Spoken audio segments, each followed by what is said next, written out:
Hey, it's me, Puppet DM, and I'm here to tell you all about the sponsors we have here at the Wandering Society. We're sponsored here by Mage Hand Press, makers of a bunch of 5th edition supplements, like the Book of Kobold or their series of new classes.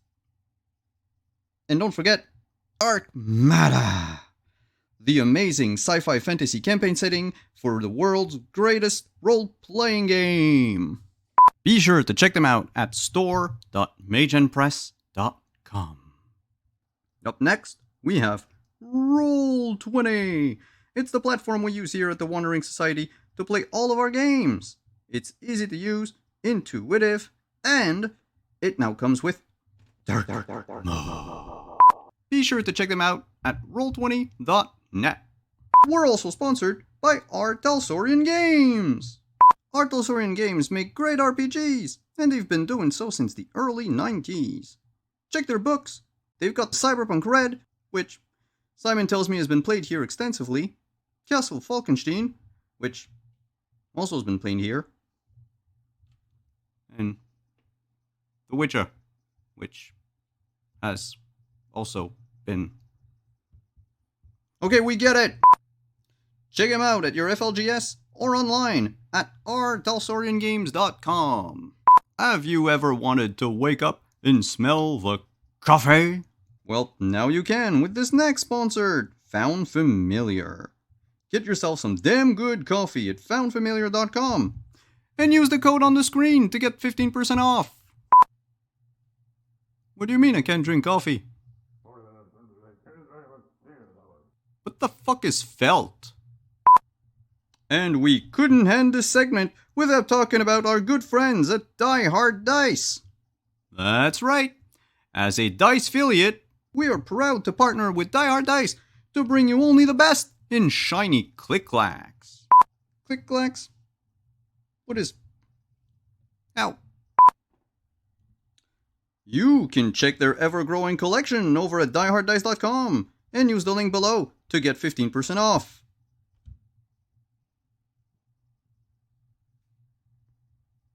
You're putting this all on me? I better get a cut.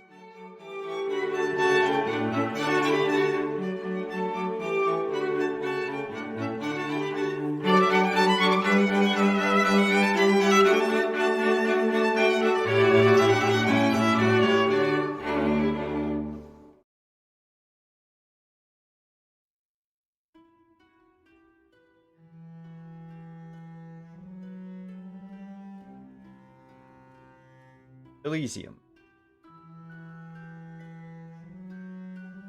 Page doesn't. Great poem. It is a secret sanctuary where the Camarilla meet. Boons are traded. Insults slung suspiciously one kindred to another. Boons are... Oh, bah.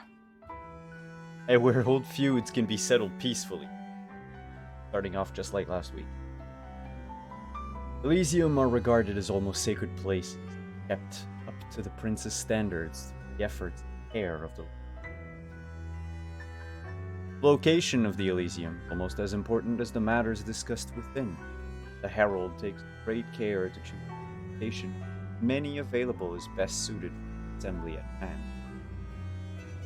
To be invited to an Elysium, especially not a member of honor. They are, after all, inviting you into the... like a lion posing. To refuse, however... well, to refuse one of two things. Either you're allowed... sending it. I am Simon at Wandering DM, and I will be...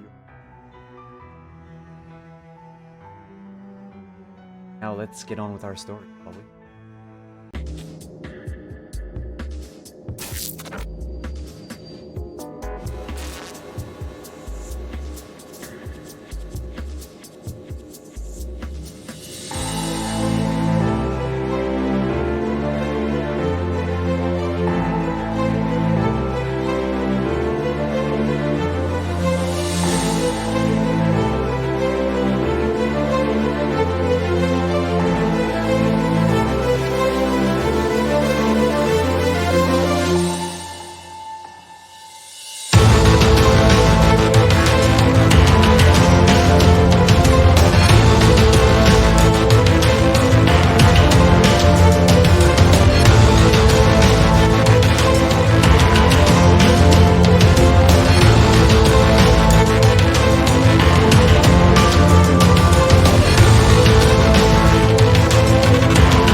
Hello, everyone. Good evening, and welcome to our little universe.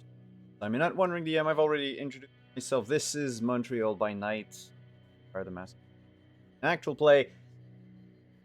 These the coterie members. I will let them introduce themselves. Back up where we left off last week. I will have one tiny announcement after we're done with the. So let the kindred introduce themselves. We'll start with the person right above me on the overlay, and we will go in order from left to right. Start with Uber. Hello. Hello, hello, hello. I'm Trooper SJP, and I am playing Lucky, a Bruja vampire who has a mission in Unlife and will carry that out until such time that some sort of larger vampire war takes him out as a casualty. And I'm happy to be here. Welcome. Up next, Deirdre. Hello, everyone. I am your friendly neighborhood Prax, at Deirdre Dunlin on Twitter, or Prax Growth as me for you, as you see me around here on Twitch. And I get to be your friendly Florica Flori Winters. And you know what? She's just here to murder people when she gets paid for it, and otherwise have a good time. And if there's going to be like actual drama, so GTFO. There's no reason. Like, no. But she's having fun. You know, and there's a party gonna happen, she's gonna go. And invitations are, the door was open, right? We'll see about that. Last but not least, Pope. Hi everybody, Pope here, Pope World Villains, where Pope World Ball on Twitch. I lurk in all your streams. It is great to be back here with the Montreal by Night crew, getting to play Arthur. Both of us use he, him pronouns, and I was, in the mindset, plotting, planning, readying, and then the word Elysium came up, and I have a feeling Arthur's not going to get anything he wants tonight. But will he get what he needs? No. Oh. There is no Rolling Stones playing this episode. Of course there is. But there are a lot of Rolling Stones options. I mean, there are options. I see best the option, door and I want to paint it black. No, best case scenario is somehow all the Camarilla folks die, Elysium's burning to the ground, and waiting for a friend is playing in the background. That's the best case scenario.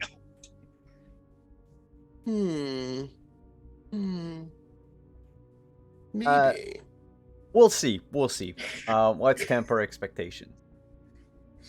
Little announcement that I wanted to make before we jump into the game. So as you can, there is a new and over on in the chat. Our good pal the Nightbot can now actually direct you.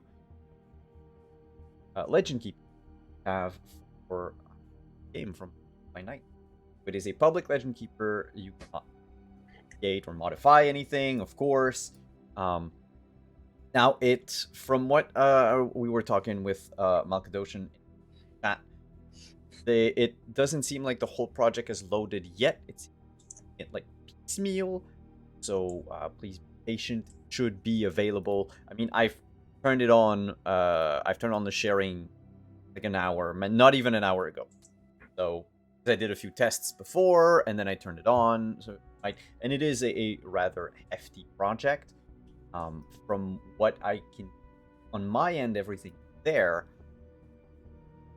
but it seems that it might take a while to load everyone. Just so, quick overview, basically, there's like a navigation menu, like paler shade of gray on the left-hand side. From there, you can all the vampires under the blood drop icon. The heart icon with the heart rate in the middle is all our mortals. and the globe, or if you look on the first page, the main page, there is a tab called Map. Actually,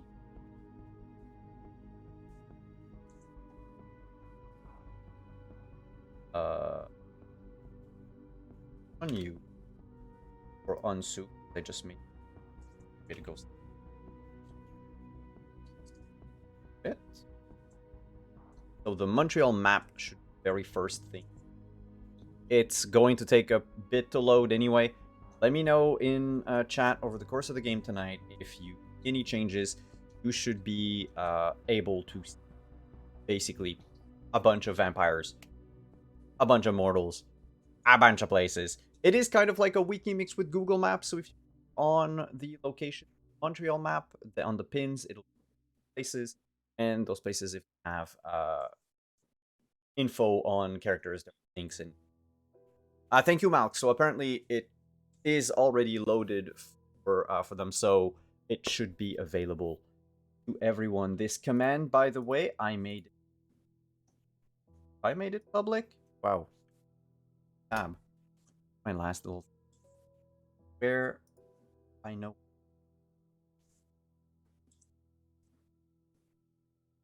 Yes, it is an everyone command, so anyone can type in at any point in time, exclamation point VTMLK, access. Legend Keeper. It should update live as I show my players things. So if there's a new NPC they meet, their page should load for the players first, and then within about 5 to 10 minutes, rest of you. Said, a big thank you to Dakota Curry Art for the gorgeous art of our characters that we have here on the overlay.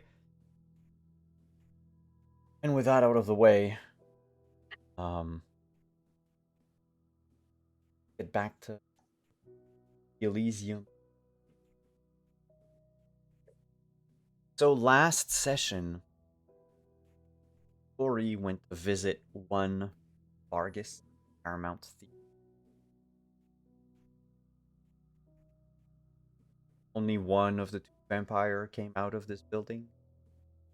At least, not in torpor.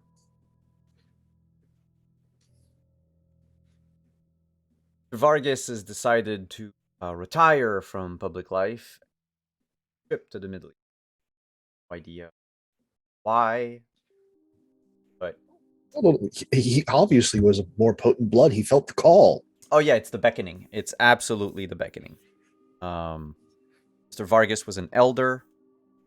Clearly, his blood could not resist the call of the antediluvian left the Middle East.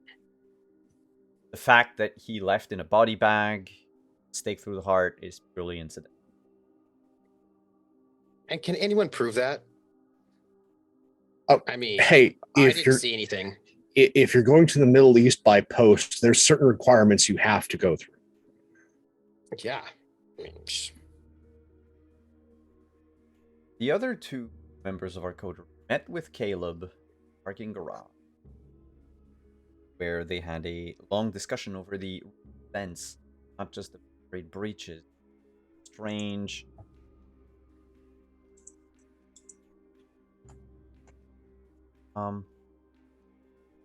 strange portents that Arthur may have picked up on regarding a presence on the island.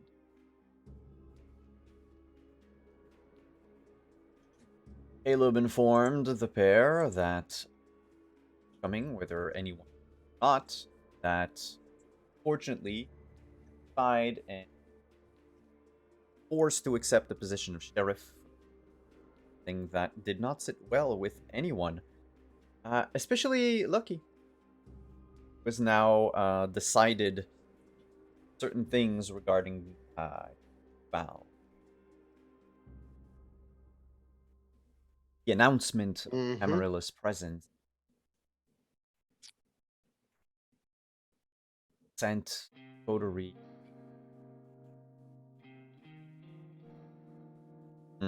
maybe a last minute or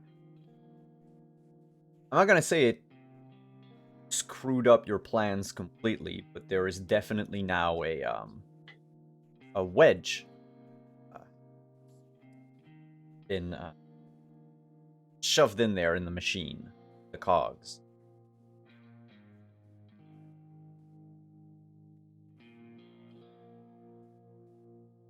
I see that right now.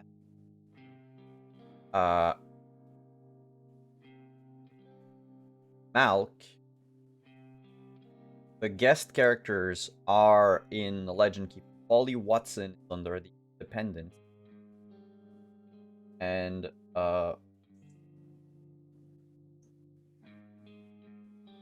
wait, is that page?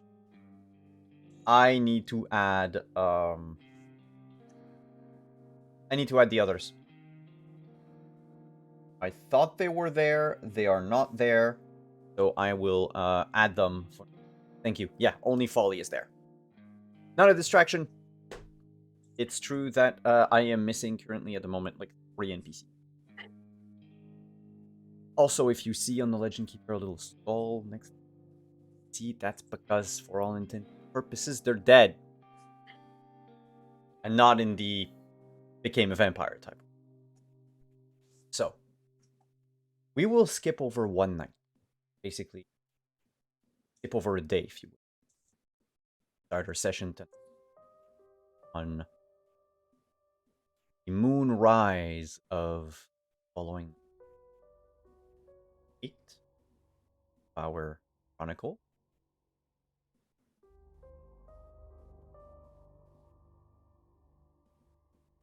So to clarify, we were Tuesday night, we're skipping Wednesday night, and now it's Thursday No, night. we're Wednesday September. night. We're skipping Wednesday the day.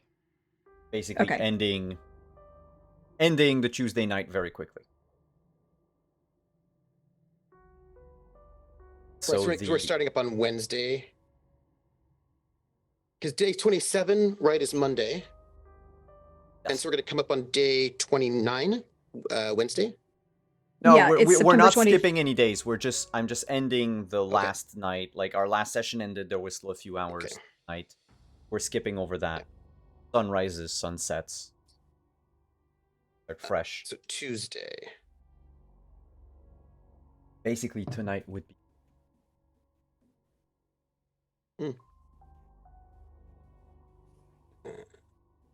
There is a.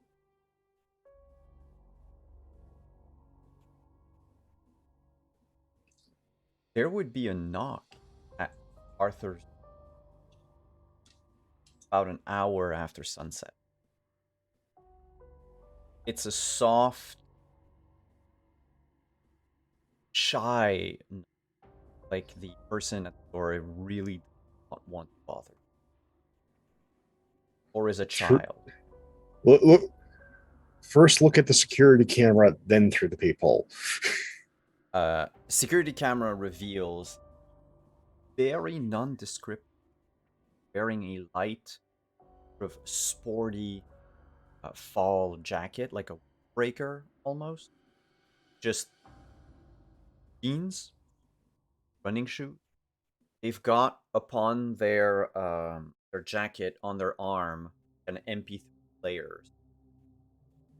Earbuds that go. Does this individual look like anyone else I've met, or is this someone new? It is someone new, definitely. You don't recall person anywhere. They definitely look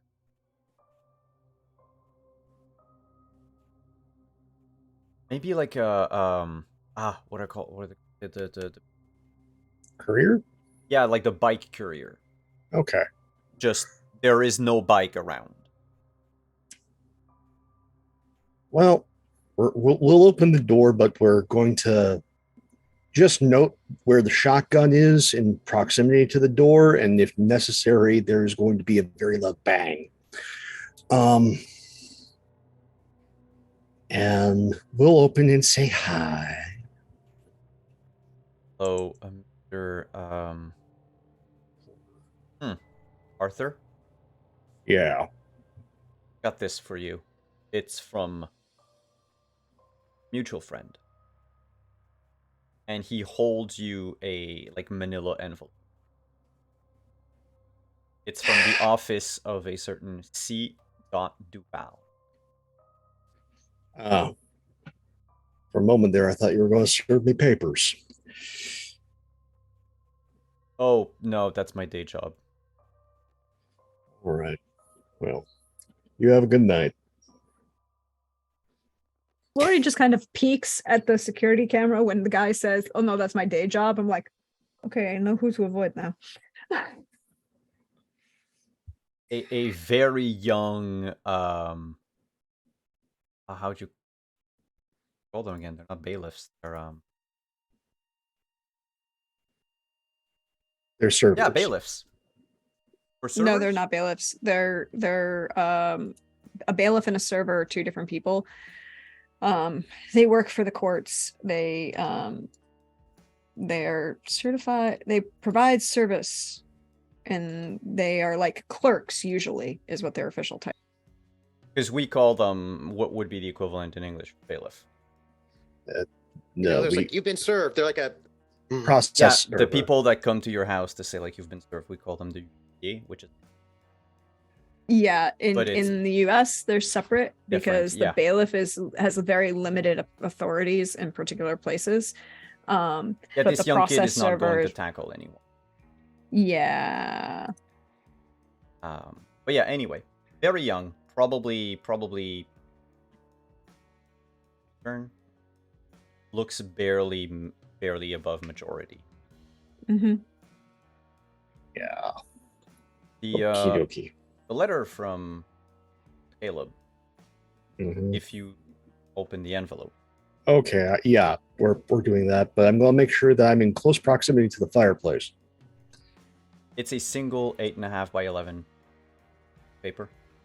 There's Mhm. one sentence typed out in a word processor in the middle of it. It just says E.location. Fine Arts Museum. Quebec and Canadian Art Gallery.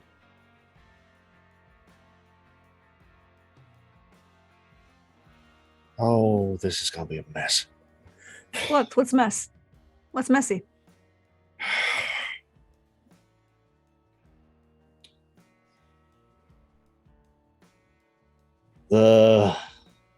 Our new neighbors are throwing a party.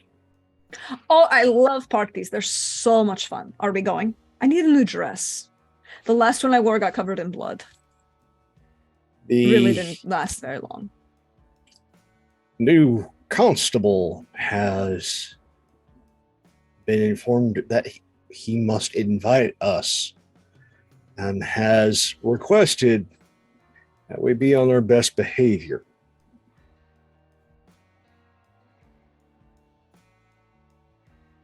Okay, I can be on my best behavior.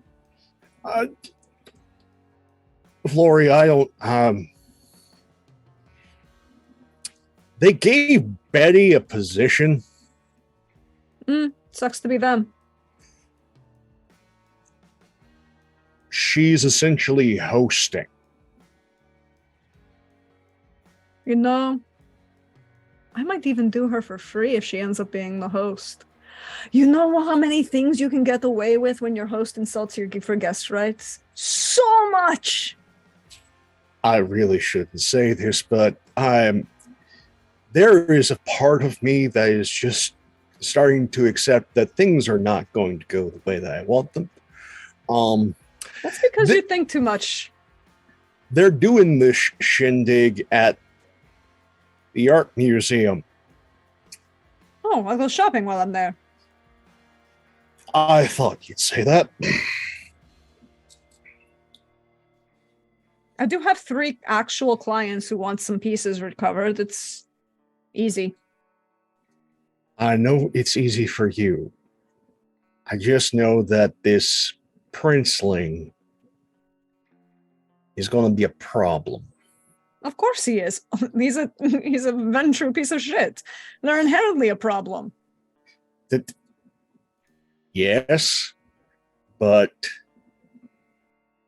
the asshole needs to live until Villon gets what he wants. Then, by all means, the princeling can have an unfortunate forest-based accident that may or may not involve the claws of something supernatural. Or we can just have the princeling have his unfortunate forest-based accident now and send a very heartfelt condolence letter to Valiant and say, well, if you need something, I have a charge sheet for that. The last thing that we need is a old world prince feeling that he's been slighted and want to do a dick measuring contest with the new world. I like this city. I don't want to see it leveled.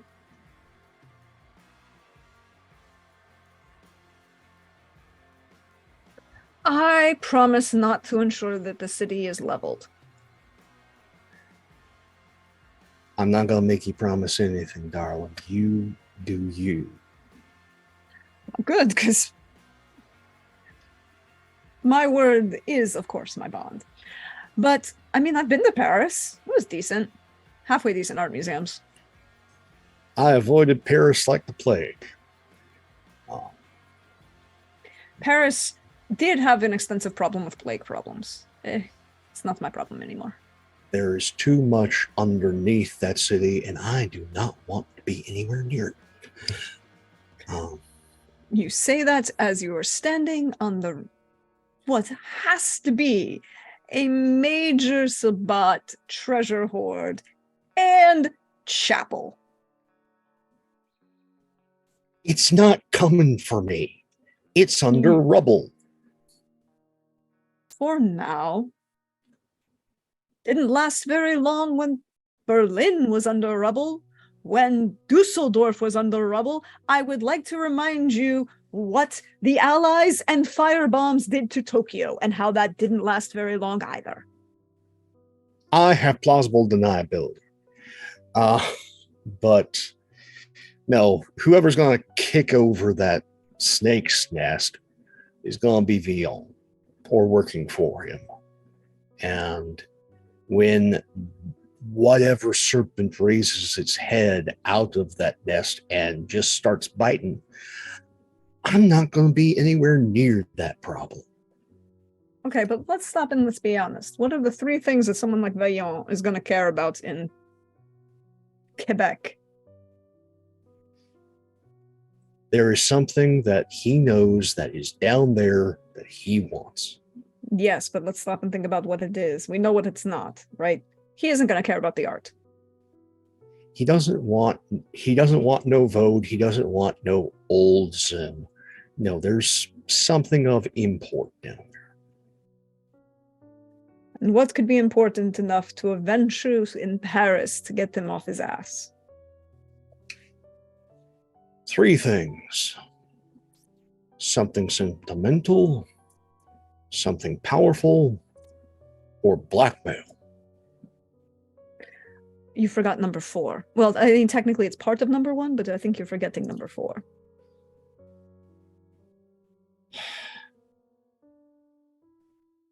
Someone sentimental. Let's be honest, he doesn't need any shit. And he hasn't been on the new continent of the New World in years. And if somebody had taken something from him, we all would have heard about it when he came to get it back, if it was actually sentimental. Or the very massive public display that someone like Villon would give for the entire continent about someone taking his shit. I'm going to have to do another one of those genealogy businesses. That's on you. No. You have this annoying tendency, as do most of your clan, of having just a hint of the clan of the moon and being a portent of just being a portent. It's not necessarily a bad thing. Sometimes it can save my ass. If you want an actual seer, I can introduce you to one. Not while all of this miasma is still hanging over me. I don't need the seer seeing other things aside from what I'm focused on. No, that's fair. I mean, she does good work. Uh, Although you'd be I have surprised at the number. absolutely no doubt. You'd be surprised at the number of people who just come to her asking about the number of times their son is going to get divorced. And I'm like, if you already know about that your son is going to get divorced, and the question is how many times, then you have a bigger issue. And this, you don't need a seer's help, you need an intervention. There will always be And a better white divorce knights attorney. and divorce attorneys. All right. Oh. You get to deal with, I mean, look, I'm not saying that it is a person, but I have not heard of, I would know if something like that, a physical object, had been taken from someone like that. The man sits on the Louvre, and I may have at certain points considered what it would take to get into the Louvre to remove a couple pieces that would be paid for very well. The Greeks would basically write my ticket. But I'm not even I'm that stupid or aggressive at the moment. So what would get that man to actually give a shit about the city 3,000 miles away? Actually, no, I do have need of your familial connections. Oh, which ones? One's in France. If anyone's going to have an idea if Vion has a descendant missing, they will have heard it. Maybe he sent someone here to spy before the Night of Ashes, and There haven't been seen, and they may still be down there. Especially if there's one of mine who is surviving down there and needs top up. I'm going to say something, and I'm not going to say it in front of Lucky because he would probably take it the wrong way, because he's very nice and sometimes very honorable in just a slightly awkward way. But I'm just going to say that if we could present the thing or personage that Villion wanted in advance and just say, here, why don't you take your thing and go home and leave us our nice, pretty toy? Monsters don't work like that. Monsters have forgotten to be grateful. Now, you need to have a power play. And honestly, not knowing precisely what's down there, but knowing enough, I'd rather whatever human or kindred resources they throw at that wall go boom multiple times before even trying to get through all of that. Because they're not going to come to me and ask politely if I can open the door for them. I mean, I would. You're not a venture. Of course not. I have manners and taste. There's no reason to be insulting. And if this princeling was sent by Vion, he's High Clan through and through. And High Clan do not ask anything of the High Clan. They try and get the Low Clans to do things. I've never understood that whole High Clan, Low Clan bullshit. Old world nonsense. And at that, Flory will literally turn and look at you like, and what do you think I am? Chopped liver? I spent most of my life in the old world. There's old world and then there's old world. No, you mean blue blood and old world. I mean the people that decided that owning land meant owning people. I'm talking about, a bunch of aristocrats. Hey, I got a question. Do you think Villion is a Habsburg? No, he can't be. No. He has been noted for being handsome. And I don't think that the histories would have been written the way they were without some cattiness about his looks, if that were the truth. I mean, there were some of the Franks that were Habsburgs before they started marrying with the Austrians that were halfway decent looking. No, I'm just gonna call it no. All right, fair. All right. I get to go to a party. I get to go shopping. I need a new dress. And I get to make Betty look bad. How is this a bad night for me? It's not a bad night for you. It's a bad night for me. By the way, he hands you over the check. Oh, thank you. She pulls out her phone and in that, like, does the signature on the back, pulls out the phone, mobile deposit, puts it away. All right. It's like, it's not gauche if you're just putting the money away immediately. Yeah. But she's like, all right, well, you want to do something about your blood pressure, Artie, high cholesterol, it's a killer. Speaking of, thank you, Flory. Can y'all make a rouse check for waking up tonight? Sure. I believe you also wanted to ask us what our desires were. Yes. I don't remember. I don't have mine yet, though. Succeed. We forgot to do Success. that. We'll do it at the end or next week. That way you'll have all of tonight to think about your next desires. I love the implication that Flory is giving Artie high blood pressure. Because he faces round checks. By the successes, it's the people who see this as an opportunity or are motivated in very specific fashions are fine. It's Artie who's hungry. It could be worse. No. All right. No, it really couldn't. Oh, trust me, it could be 10 times worse. There could be a Giovanni in the city. No. Giovanni is... Come on. You remember Tampa? Giovanni ain't no problem. No. It's the fact that this princeling lines up perfectly with a vowel-shaped problem. Because if she can hit both me and Violan at the same time, there will be no stopping her. Artie, I'm going to say something as she's like putting the last of her things in the pocketbook and like getting ready to walk out the door. Artie? Yes? Don't get so trapped looking for Val that you miss other threats that might exist. Paranoia is not always a good thing, but equal opportunity paranoia. Don't forget. There are plenty of other threats, but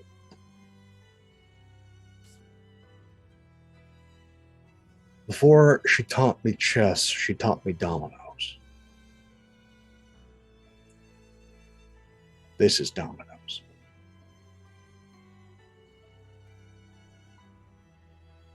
Lucky yeah, but you still suck at rummy, so obviously she didn't teach you enough good games. As she like walks out the door. You're Lucky Dixon. Hmm. You have a cell phone. It's a Razor. It's a Razor phone. Circa 2009. It's like a Razor version 3. It's got T9 texting. It is very... And I used it earlier to send a message to Flory right when I woke up so that she would know what was going on. Because she needed to know that... she did respond. Happening. She did respond to you as... But as you wake up, after sending your message, you could get another. Both Flory's response and text message from none other than your pal, Bossman.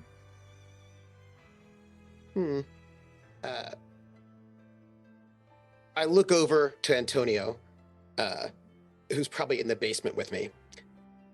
Because I don't think I have I have very few resources, so I don't have another hidey hole at the moment. So he's hanging out in my basement. And also, I don't want anyone to know where he is, so hiding. I just... Yes. been spending about a week around 20 Friday Mm-hmm. or in your hidey hole. What is your humanity at? 5. I have a low humanity. I don't care about killing people anymore. Tonio is always up, Oh yeah, I'm sure. and always when you wake up, on the tail end,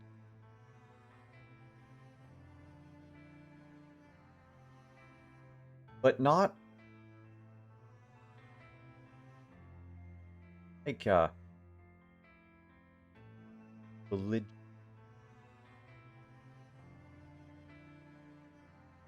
Like deep into prayer, so much so that the world outside gone. But it's only a few seconds. You've barely caught it a couple of times when you've woken from day sleep. Open your eyes and just have Antonio. Brain not being up yet, blood hasn't, roused enough. But after a few times, not only is he up for you, but he seems to be doing the sort of ritualistic prayer thing, of which you only catch the not even a word, like just very much the last 1 or 2 seconds.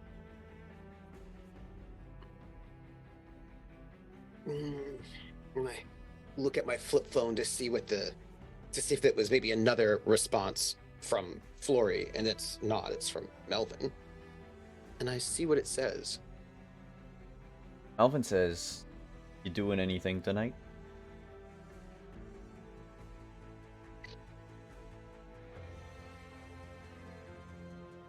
Like he goes like that. He just sort of like it's not actually a laugh or a chuckle because he doesn't actually verbalize it. But it is that sort of there is a response in that way. And he says, he pauses to think about just the right way to respond. And he says, like, pause. Thinking about responding one way, thinks of this, maybe not proper language. Like there's what is the proper language? And he's like, And he kind of just shrugs, like with a kind of like a, and then he, that's the first letter, H. Second letter, E. L. L. Space. N. O. Exclamation point. Delete.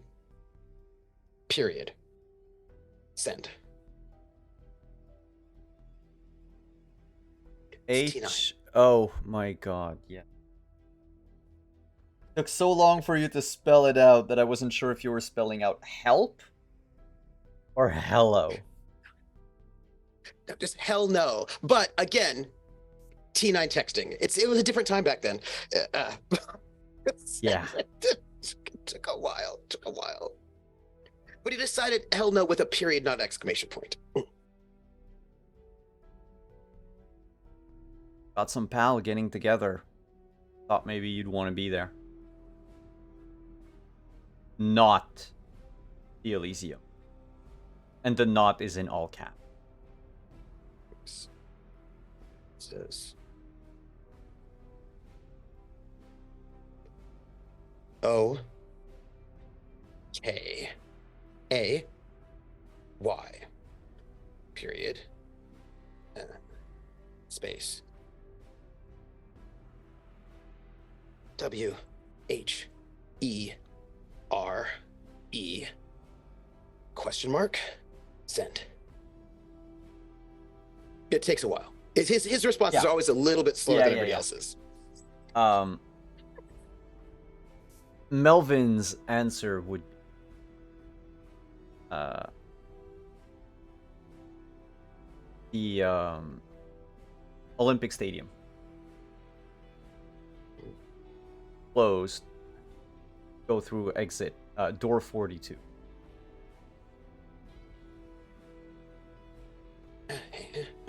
How?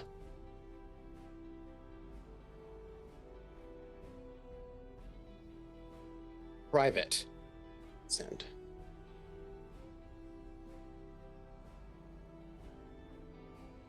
No one but a couple of friends. Not even drinks.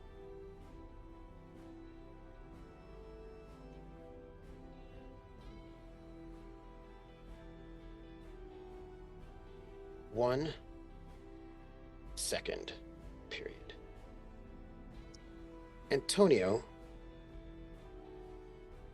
Yes.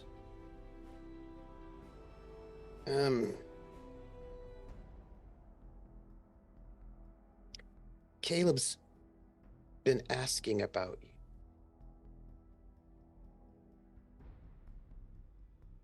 Eyes grow wide. Haven't told him anything.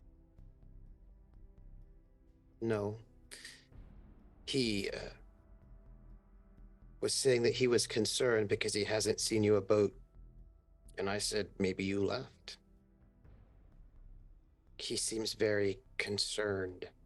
He is also now the sheriff for this new Camarilla thing that everyone has decided is a good idea to let into the city. Wait, what? No, I didn't. Yeah. Just people like me, I'm just gonna get staked. They're just gonna leave me to see the sun rise. Yeah. I Yep. Antonio. Tough. Yeah. Look. It's not a good situation for us. And Oh. They said they're going to move in, and all the powerful people, Caleb, Artie, they're going to let it happen. They're welcoming it. They say they have some plan or plot, but they're letting them all come in and get their hooks in and roots in, and once that happens, it's harder to get them out. Once they're in, getting them out will be hard, and they're all getting presents and favors from them. And tonight, there's going to be an Elysium where everyone gets to meet the new prince and get whatever favors they're going to get.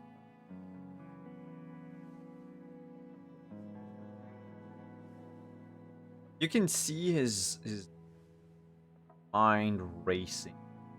His eyes just dart quick.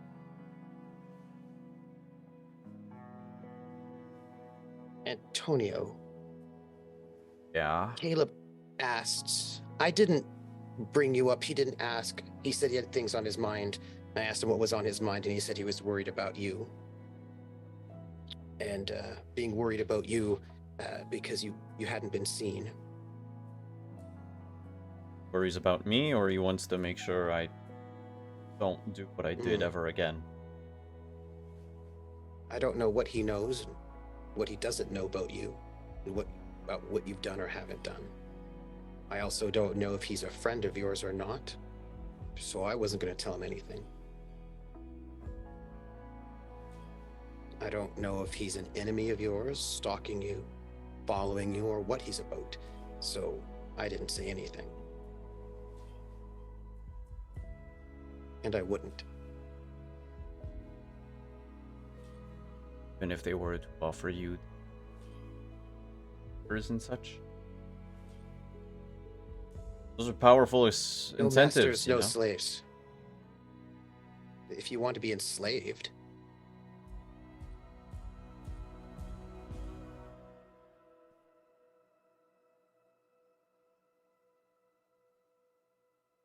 What's the alternative? well, we have trouble. If we had people willing to stand up. There might be something different, but we don't. At least I don't know. So,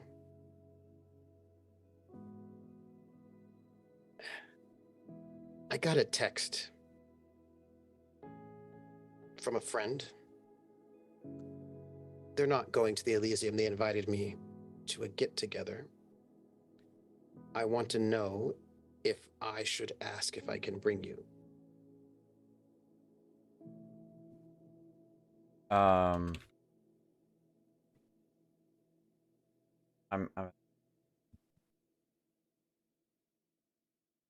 It's Melvin.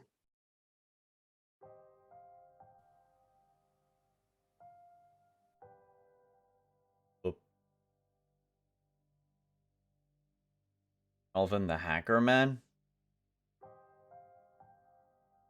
Yeah. That guy is bad influence. I mean, No, he's not. hear a lot.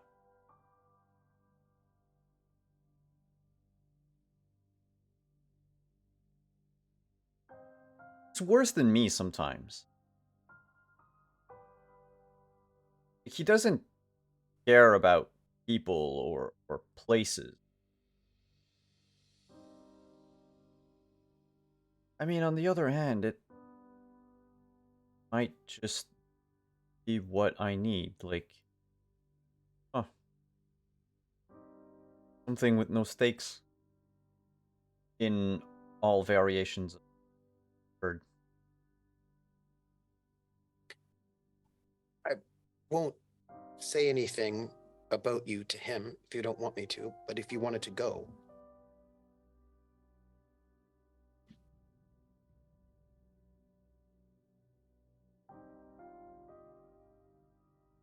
Sure, Caleb's eyes aren't going to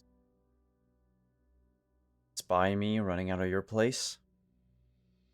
It's a good question. It's a risk. You don't have to go. I can report back. But you should know, Caleb made it very clear he's been following me. Outside of the city, inside of the city. This is not helped by my coterie mates telling him things that I'm doing and not doing. So,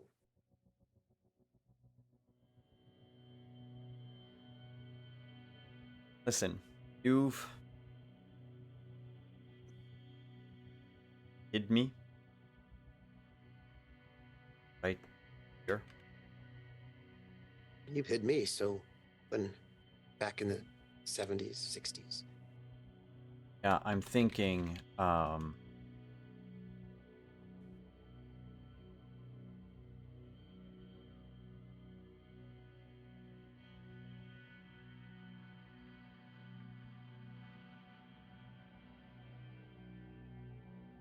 I can probably hide us both. You don't have any capacities to pass on when you say that Caleb distracted you out and about. Oh. Also because he, I suppose out in a boat, but taking a flight to somewhere else and being tracked in a whole nother city is another level of interest.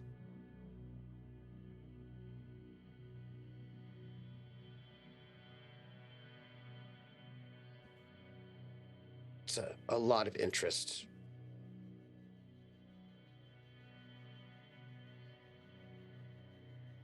I don't like it.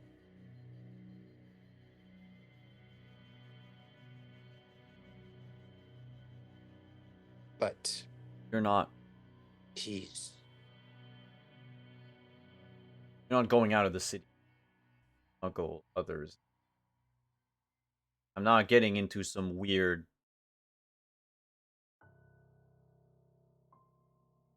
Look, I would rather avoid conflict Well, who? altogether. I don't know.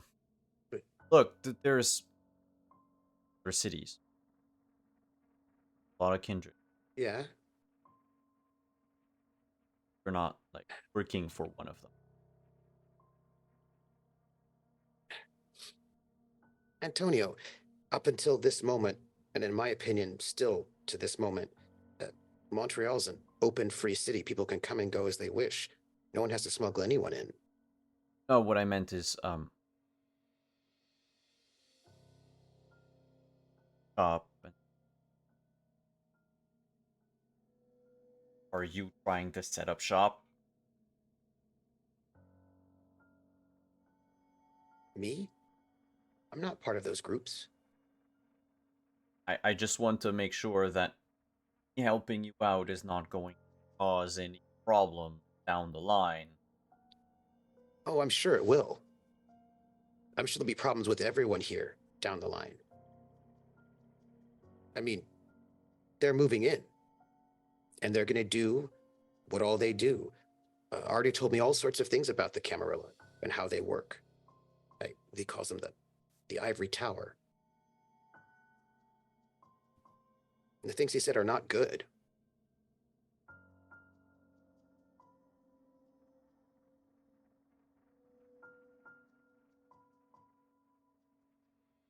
I know you don't plan on leaving, but you have to know, from what Artie told me, everybody gets under their boot or they get staked. And he said it was somebody very powerful who's got interest moving in.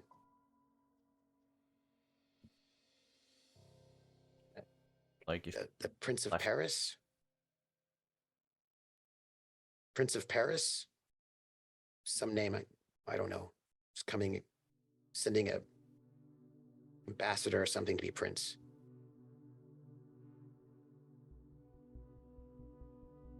I don't know who that is, but when you say the neither. words, I can feel that it's a bad thing. Certain. Only going and bloodshed. As he says that, you notice he subconsciously licking his. Yeah. So, and all the powerful people in the city are welcoming them in with open arms and letting them get a foothold.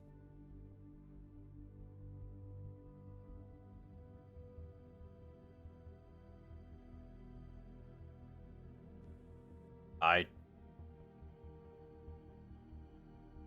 don't know what to say. This feels a little overwhelming. Let's go to But your. I thought you should know. Yes, yes. Thank you. Sure. Why don't we go to a low stake out? We're probably, I don't know, it's Melvin. What are we gonna do? Brennan is like that. Antonio, this is not going to be low stakes, I don't think. Because there's they called an Elysium disco tonight. And everybody's supposed to go to this Elysium disco. And if you don't go, I think the Camarilla thinks things about you. So if Melvin's not going to this Elysium disco, that means this is not low stakes.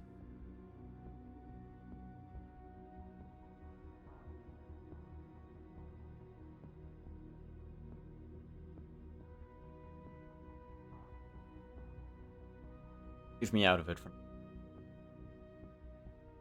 Okay. Text back to Melvin. I'll be there.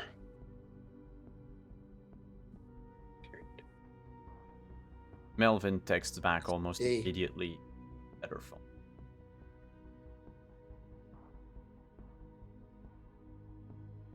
Before you're done typing your message, you receive 3 more messages. Stop. Please just stop.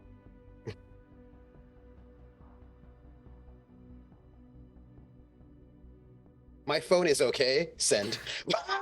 That's a long message. It takes a while. Yeah.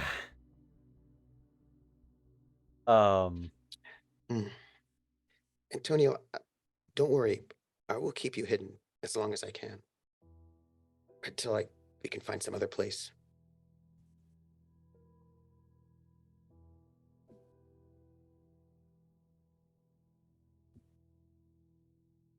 You kept me safe. Yeah, I'm just wondering how much this is gonna cost me. You can always find your own basement.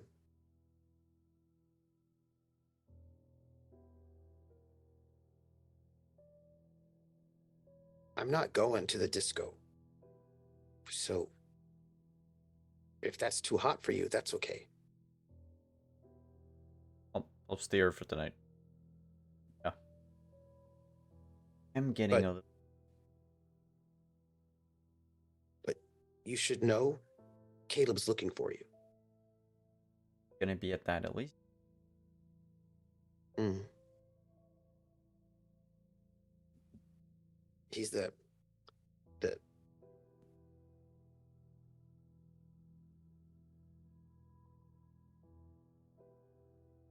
Elysium is looking. Mm. I'm gonna go out. We can walk out. Yeah. We can walk out together. Go to your thing. I'm gonna do my thing.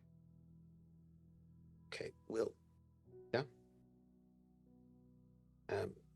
Be safe.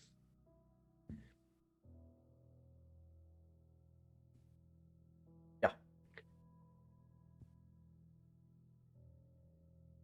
And I think with Drinking. that, he's gonna do their break. Today's a Tuesday, so he's got to go to work, right? Have dinner with the family, which Antonio, I'm sure, is invited to sit in at. Although He doesn't. we wouldn't eat. Yeah, not to be rude, No, but he always... It should be Tuesday. He always excused Yeah. himself. Unless we skipped a day. No, that was the point. We came back on Tuesday. The night just ended on Tuesday when I stabbed Vargas, and this is the new night of Wednesday. That was the point. Then we're on day 29. Mm-hmm. Because we started on day 27. Last episode was it was Monday. So if this is Wednesday, No, last then we're episode on was day Tuesday. 29. Last episode was Tuesday. We are the night right after last episode. Figure that out. Like after. But basically there's... Yeah. We're the following night. Yeah. It's what's most important. So Events. So he would go off and have dinner with the family and then go coach before he'd go off to meet the other folks.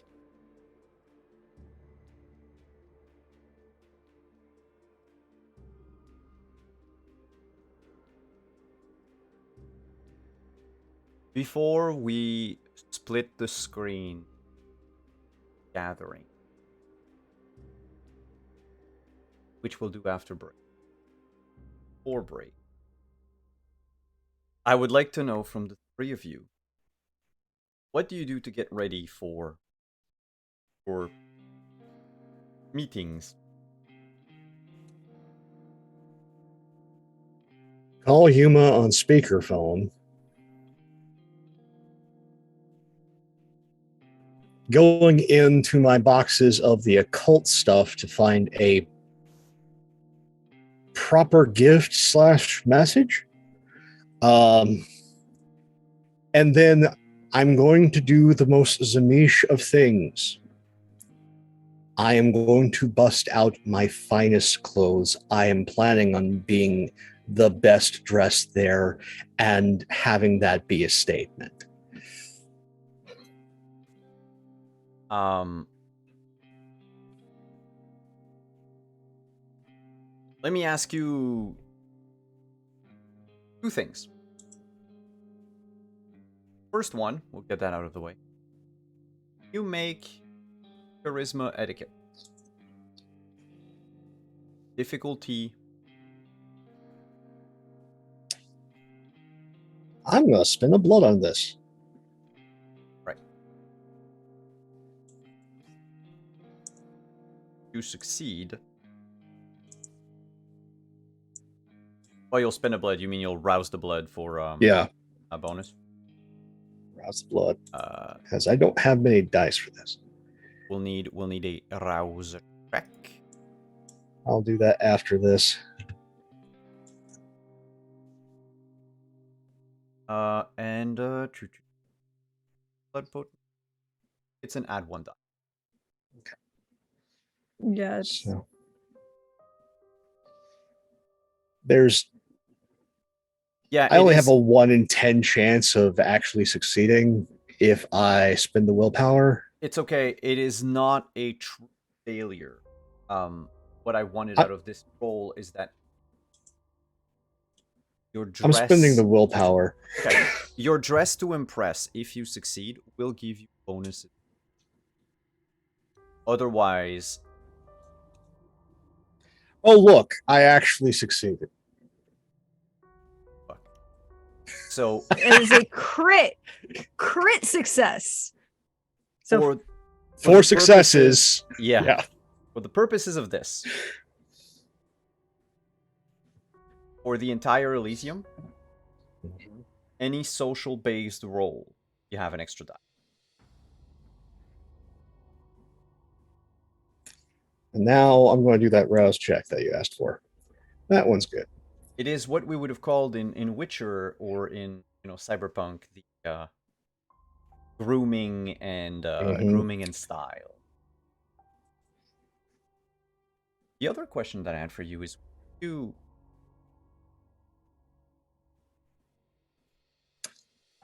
I had it on very good authority from Flory that I needed to speak to Yuma before I showed up to this shindig. And ask the not Baron of Montreal about past dealings with our fine Flory and take Yuma's temperature on the situation. Arthur, I Yuma, ask you to call in. What do I owe the pleasure? it's our mutual displeasure that rouses this call.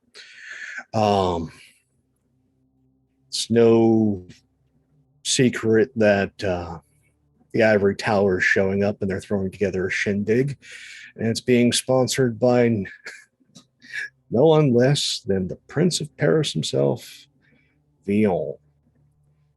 He sent his crony that he's installing here because he wants something in Montreal.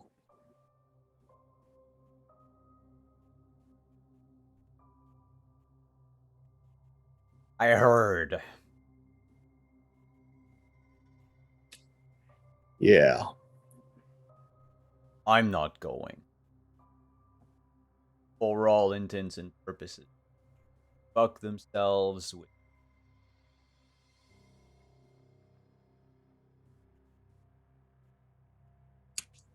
Noted. I am going because I want to see the face of the enemy. Look inside Kine's toilet. Kind of the same thing. Yeah, but every shit is unique like a snowflake. I want to get a good look at this one. Fuck you, Symmetry. Fucking. Shit is shit, man. Not unique. Not a snowflake, it's a turd. No. Yuma. I need to know just how well this turd's going to burn.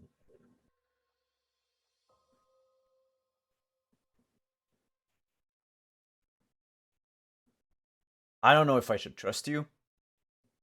You know what? I won't. Fair. Tell me why you're calling. Flory did a job for you once. And she said, in no uncertain terms, not necessarily as a friend, but as a trusted associate, that before I go and see this princeling, I should talk to you about that job and also get your opinions on things because let's face it, you've been here longer than almost anyone.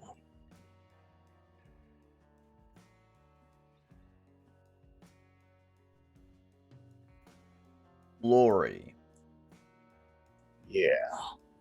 asked you. No, to not ask asked. me. It's a Ravnos thing. It was more along the lines of implied that if I wanted to survive the night, I needed to ask you.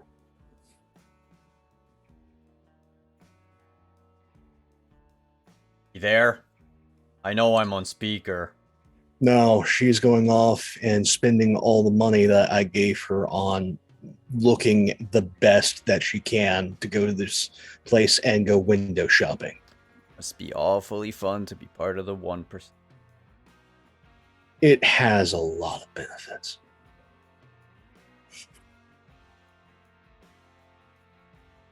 But here's the thing. I'm going to tell you.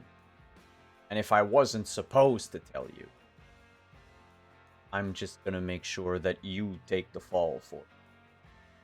I wouldn't expect anything less. I hired Miss Winter a couple of I don't know, decades ago. I needed her to take care of a problem. Oh, yeah. You would be in the know of these. You would know about these.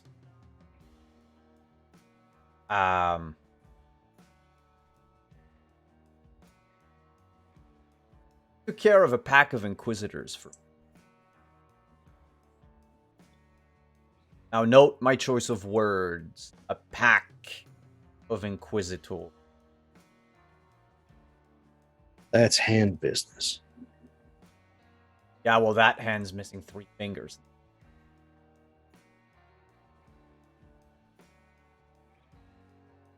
I'm not gonna give you their names because I figure that she might want to keep it a little down low, as the pups are saying. Yeah. It was way before the Night of Ashes. Back when this place was.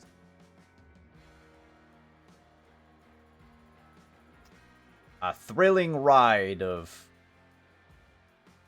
religion Trust and me. gore. I know. Anyway, there's this Ductus. Lost their entire pack because.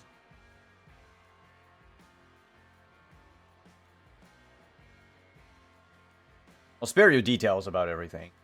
Suffice to say that she asked for about nothing in payment.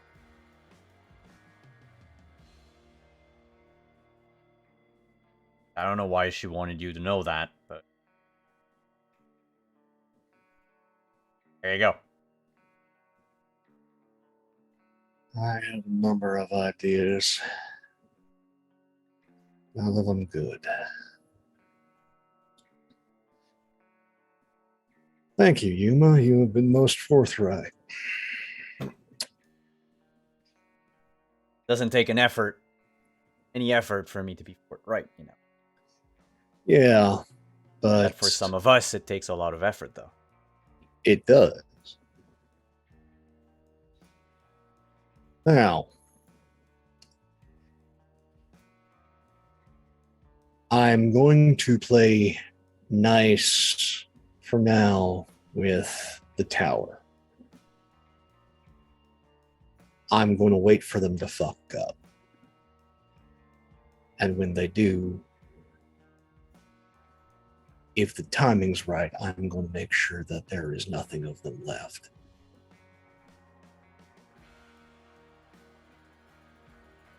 You can tell anybody that. And honestly, I'd rather have you as a neighbor than any one of them.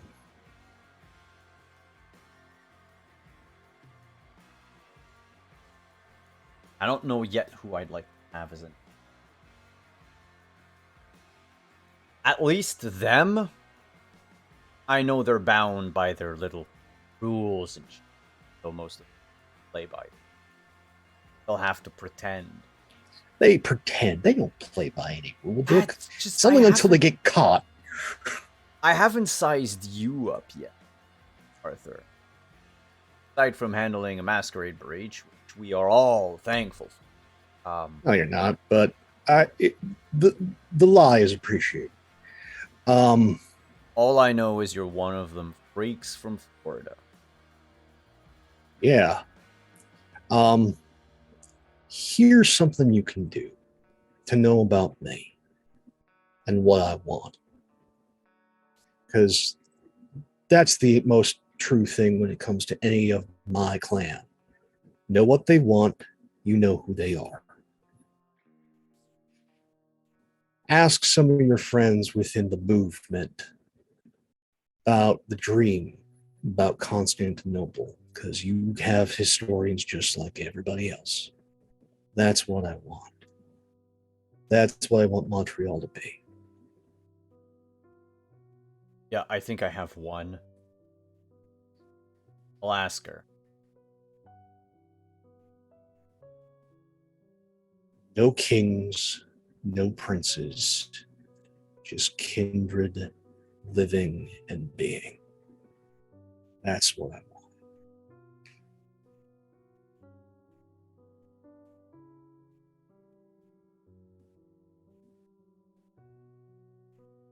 Ha! Alright, yeah. Sure. I know, I'm a crazy idealist in a world full of corrupt monsters. Mm-hmm. You, one of those, Golconda zealot too? Golconda is a nice story that we tell one another. But aside from a few incredibly gifted and, let's be honest, incredibly twisted individuals have ever achieved such lofty heights, that's not something for somebody like me. I've done too much. So what now? You just want all of us to live happily hand in No. hand with Kine and just That's not going to happen on a global scale, but it can happen at the city level. It can happen here.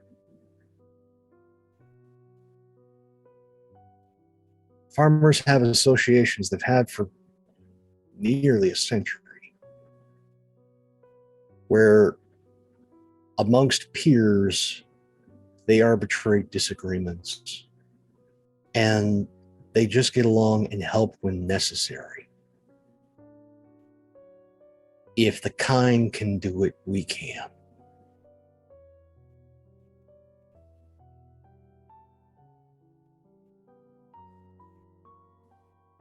funny. Okay. I don't know how you're going to build this dream. I don't know what the fuck happened to Constantinople, Istanbul, or whatever the fuck this city's name now. Jealousy, infighting, and people putting their dicks where they shouldn't have been. That's what happened. The dream was good for a while, and then personalities and feelings got in the way.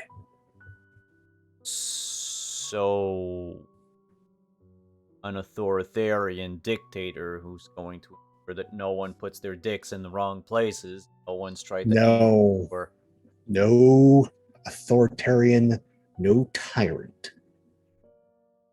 I want a group of peers. And for us predators to stop seeing each other that way and start seeing each other as peers.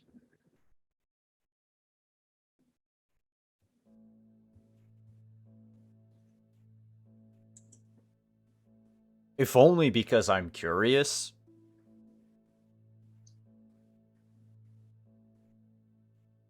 I'm going to keep abreast of your progress project. Because I know that at some point, you older types, you always start to see a problem. So I just wonder how long it's going to take. The tower was almost toppled before it was built because of the movement, because of the sword.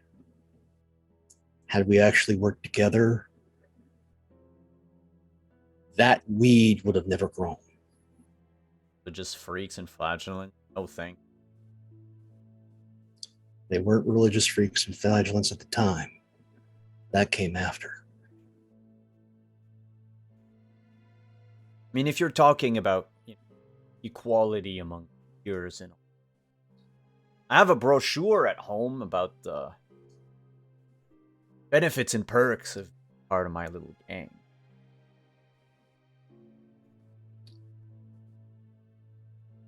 Trust me, I looked long and hard at that brochure, but it reminded me too much of where I left. Comparing me to those bot assholes. I'm comparing you to the way that the Sabbat handles internal difficulties. Not with words of reason, but with a really fast fist. You think I'm some kind of dumb brute? We solve our problems here with a circuit judge, I have a gal. And she shows up when I need her to, and she handles problems that I can't. We talk more than we beat people up, But I guess some cliches will never fade. I was in LA when it happened. I know what y'all are about. LA's a lot different now. But it only got that way when there was enough of you, and when someone declared themselves the big dog.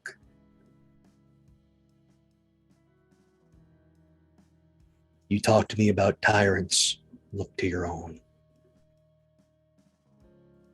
All right, I think we're done here. Have a good night. Night, Yuma.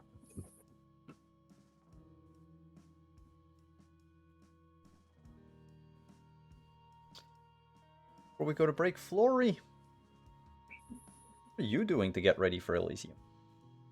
Oh, the minute she heard that where this event was going to be held, she knew exactly where she needed to go. She's going to the Haute Renfrew, the big high-end department store in Montreal. And she's going shopping.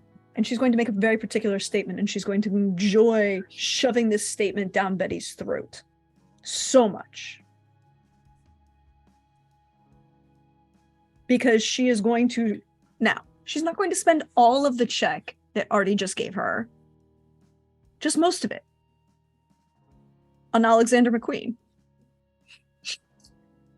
Let's be fair. It's going to be more than a dress. It's going to be shoes, accessories, everything. Most of that check's going away. I'm not even getting a dress. I may have already been shopping online and pulling a bunch of things. So she's got an A-line Alexander McQueen's got an A-line handkerchief hem, cold shoulder sweater, long, slightly flared tailored slacks, because Alexander McQueen does make a beautifully tailored suit, men's or women's, beautifully tailored suit. The handbag is black. All of this is black, by the way. Black, jeweled, it's a really more of a clutch, and it's mimics a brass knuckles at the top, but they're all very large, oversized rings. I'm going to put links in chat so you can all see this.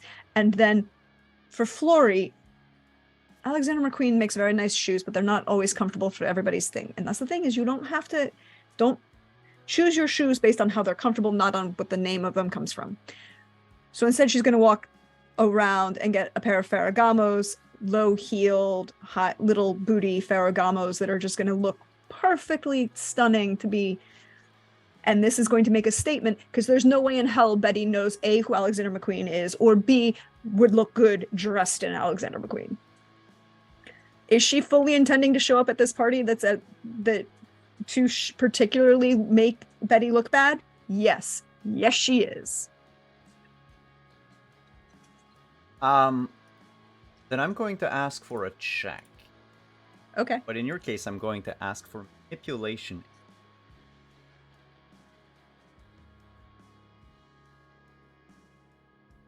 Manipulation etiquette? Yes. Oh, wait. Difficulty 4. Etiquette? Oh, I have that one. Okay. Same thing as, so basically the same principle as RD's check earlier. But since yours has a purpose, I'm going with manipulation. You're not just dressing well to generally say. There's a insidiousness. Oh, there's a shit ton of insidiousness in this involvement. Could I make an argument for instead of etiquette, performance? Because she is not actually obeying etiquette. She is doing a performance to show up on bad etiquette. Okay. But you could not use your specialty in it. Yeah, her speciality is storytelling, though. She wasn't going to use that. I mean, it's literally the same. It's actually the same roll and the same number of dice. I just feel that performance is the more that works. one. You're not trying to. If you respect etiquette, you'll have done so inadvertently. Yeah. So that's 4 success or 3 4 successes. 3 successes. 3 successes. And spend the willpower. I was looking for 4. You want to spend a will? You have to re-roll that one die. I'll spend a willpower to roll one more. And 4 successes. Then you as well, +1 to your social dice tonight. Cool.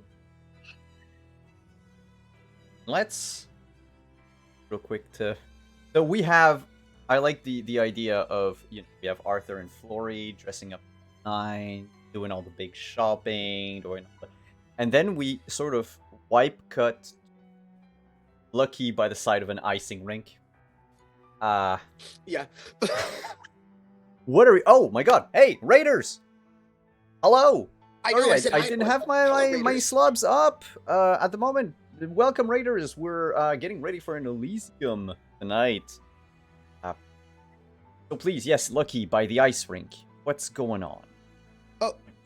Oh, I probably spent a couple of hours training my hockey players pretty hard. You know, like unlike some people, I actually have to work to make money, and I don't make a lot, so I have work to do. I've got to coach, so I spent a couple hours coaching, and until I'm done, and then I'm going to go and sort of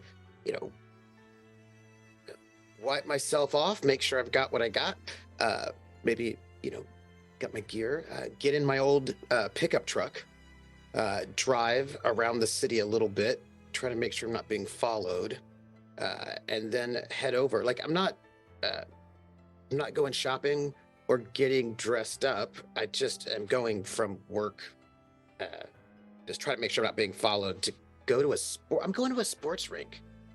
I don't know why I would dress up all complicated. Well, I mean, What would that be tonight you're about? going to a baseball. Man. I mean, you Sure. were at a icing rink. Yeah. I mean, Yes, the Olympic Stadium. do the is, Expos play here? They No, used to play. The here. Expos don't play there, do they? They used. Oh, where do they play now? Don't fucking know. Wait. They were sold What is that? a long time ago. Even Wait, for the time. They're not. Wait, are the Montreal Expos not in Montreal anymore? There are no expos. What? Yeah, What do you mean? they're not active anymore. They stopped. The team got Stop sold and they moved. In fact, they only played years outside of Montreal, and then they dissolved. They no longer exist in the MLB. Wow. Wow. I feel oppressed by that right now as a playing a character who lives in Montreal. It's fine. It's fine. It's fine. Yeah. So, I'm not dressed up anywhere, just still, still in my gear from work. Just trying to make sure I'm not being followed, and I go to a baseball stadium. I'm not going shopping. I'm not wearing special shoes. Just hanging out. Oh, they're the Washington Nationals now? Nationals. Got bought and moved. Yeah, relocated to. Yeah. I do not follow baseball, dear chat. Wow. No. Yeah. As a particular Pope aside, I used to watch spring training between the Expos and the Braves growing up. Oh. But yes. Oh. Now the baseball field. Wait, I'm sorry. And rather empty. Do we still have the Toronto Blue Jays? Yes. Are they Yes. still here? Yes. Okay. Thank It's you. only the I just Expos. needed to check. I'll go into other sports team. So without changing your dress, especially once you're done your shift at the arena, make your way down south, basically just following the road. Pinine Boulevard. Up by the Olympic Stadium. We're gonna take our break. When we come back, in 5-ish minutes, we have an Elysium on the one hand, and another get together the other. Yeah. By the way, if you want to look it up, the link from Nightbot is in chat. This is our Legend Keeper. If you want to read up on the NPC places and everything else we have in our public repository of Keeper, the link is right there in chat, and we'll see you about 5 minutes.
We're here.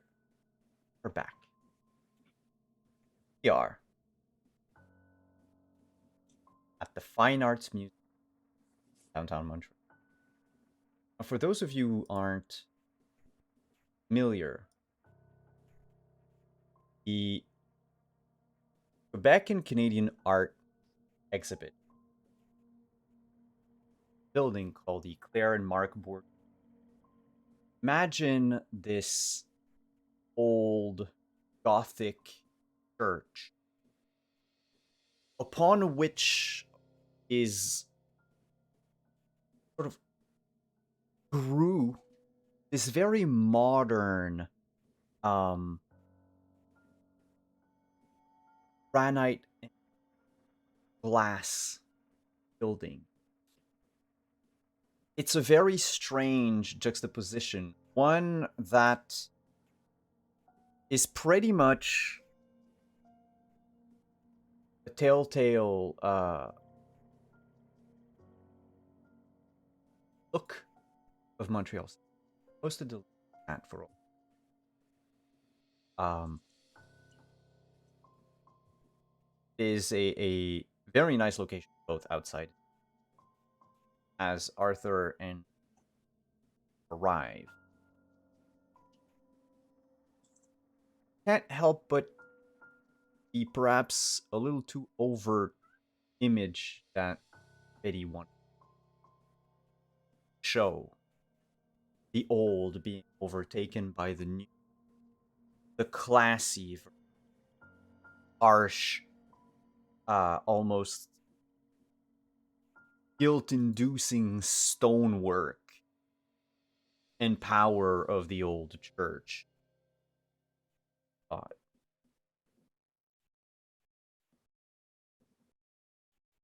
She has no appreciation for art. The gallery inside is a collection of connected. I'll just describe the place where you arrive. So imagine these 4 wide, connected by very short hallways, or even, I should say, just threshold. They house a collection of statues, busts, painting.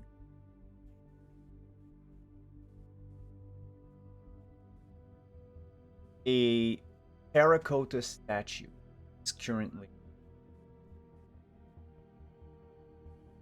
shown in prominent center of, we'll describe it as the main room, as it's the room that the prince will stay in for the most part. The statue itself is called Despair. It's a terracotta statue. It's not that big. It's about a foot by a foot of this cloaked wraith extending a hand to grab a wailing, imagine a sort of grim parody of the god touching Adam.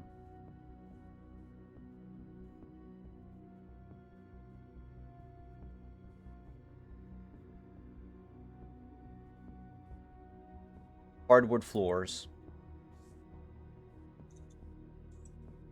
Appropriate lighting for a gallery, though a little dimmer than it should.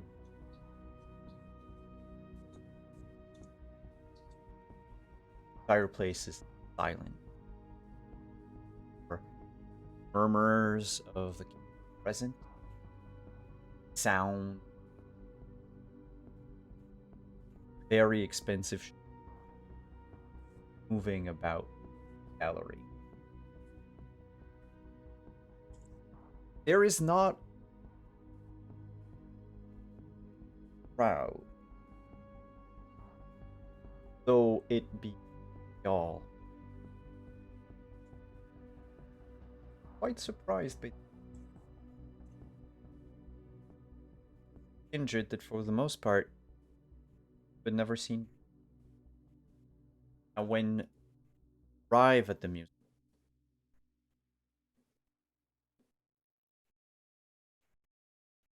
there are several posted all around the building.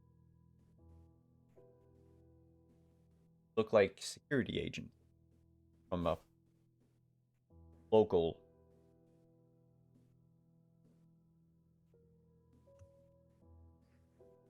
Any kind that you see walking up to them is turned around politely, firmly,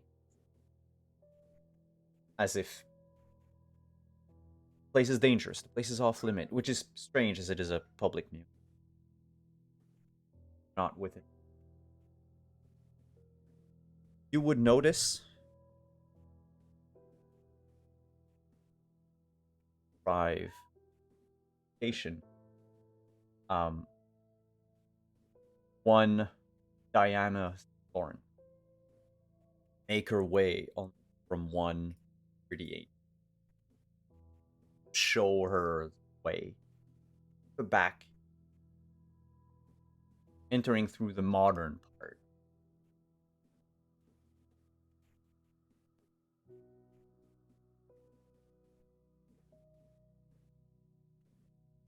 Are of you taken to come both together, riding this come separately? I think we had to have come separately because I went Yeah. shopping. Also, I know better. I do not want to take away from anything Floria is doing this evening. And so we'll let her make her grand entrance. I have a very particular different statement to make, and I am showing up precisely on time. And tonight's drive, because I'm in a mood, is a fully restored Rolls Shadow that I'm driving up. What year? 1940. Nice. If you were a La Sombra, this might be a bit too.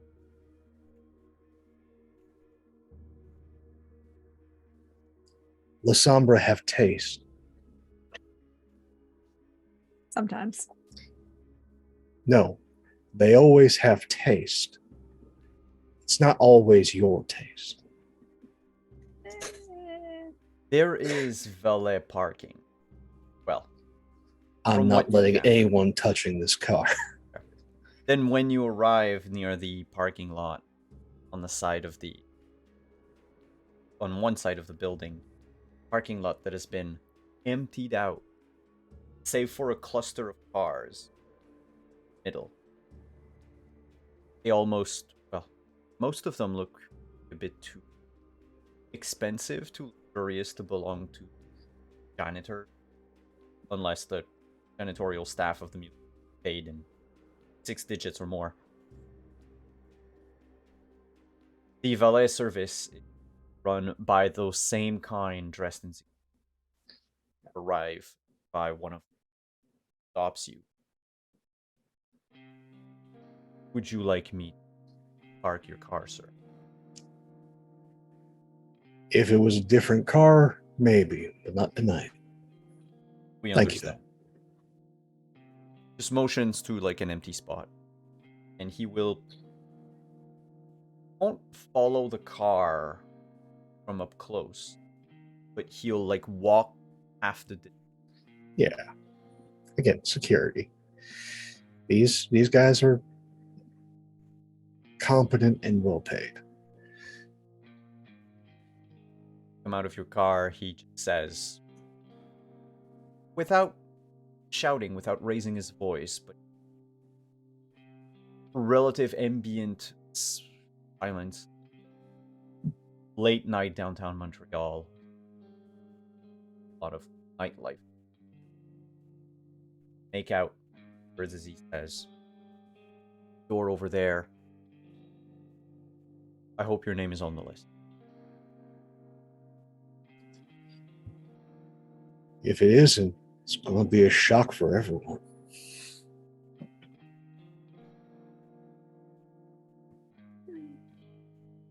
And there's another security agent. This one though is hiding. If he has a bulletproof vest, like side, hiding it. He looks more like an actual usher. Save for the taser gun on. Oh, that's cute. You don't think they actually know who's here. What's here? They're just so adorable. Oh, I mean, Holds a clipboard. Yep. No. yeah, no, I'm carrying with me a large black velvet sack. It is very heavy. I will need to take a look at this. Do not touch, but you can look. And I open it up. It is a highly polished obsidian mirror.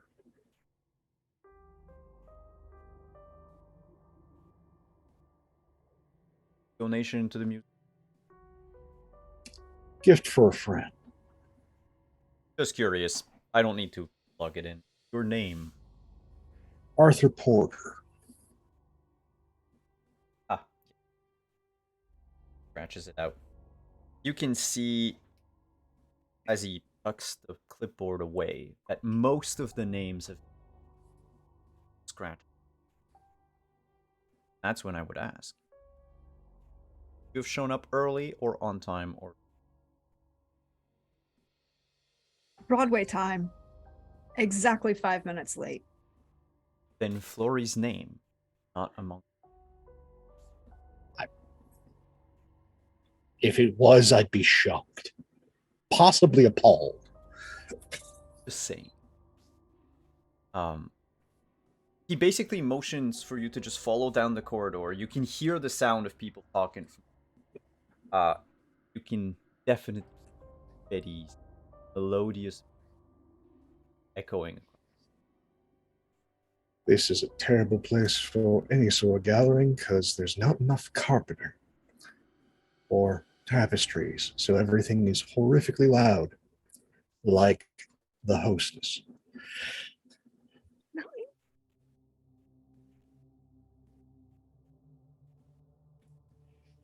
Go in. So, yeah, just walk in, but it is a very deliberate, slow step. The incredibly high price shoes making heavy footfalls. This is a walk of a mobster. Mm-hmm.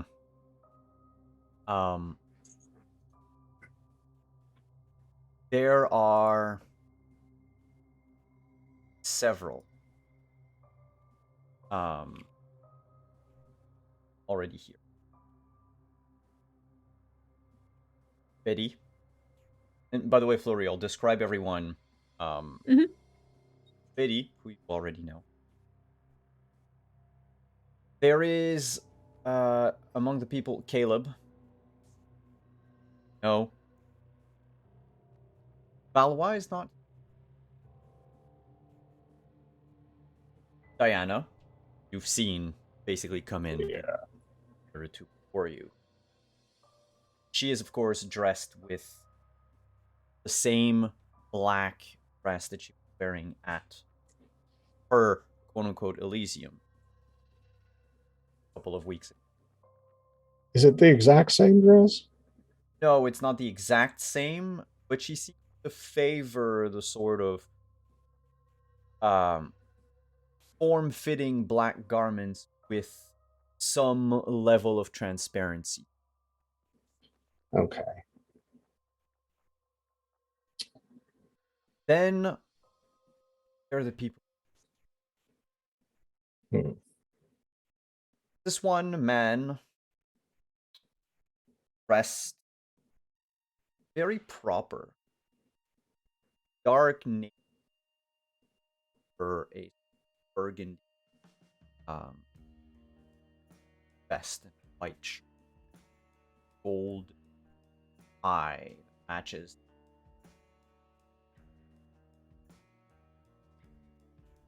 A bit of jewelry. You notice a golden watch. Strikes you perhaps as new money. Everyone. I'm not gonna. Okay. Everyone except the people I will know is gathered around him.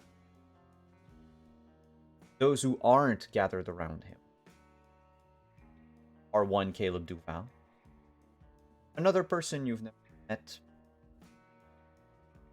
Kindred, who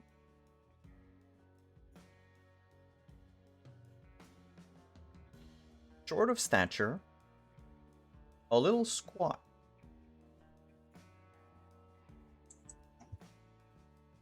But looks like he was raised.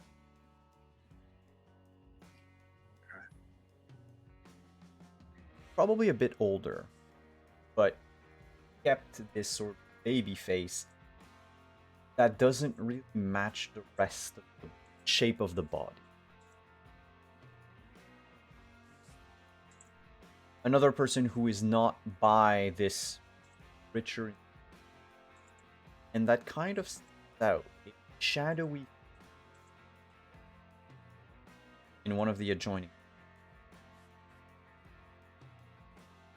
It did it on purpose, whoever it is, not be seen by anyone first, and you would have to cross the entire room, go into the next, actually see them.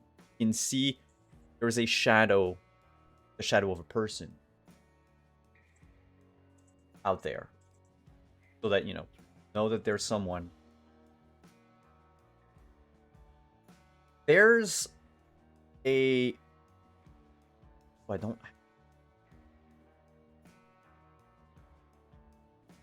There is a balding, tall vampire, white hair, slim face, dressed in a very nice crimson, red, and black suit. On him from our Legend Keeper. Imagine literally Jason Carr. Oh, I see. As a vampire. Then we have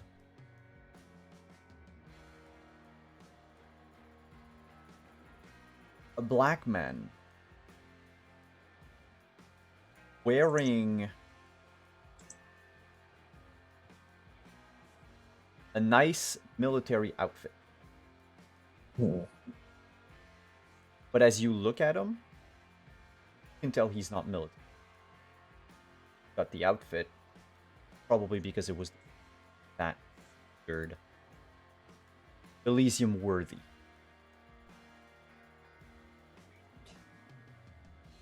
Near him are two twins. They are identical. Both wearing leather coats. Imagine early 2000 goth. Except one is pink hair, the other has. They've got chokers. A Kindred had a midlife crisis and embraced these two.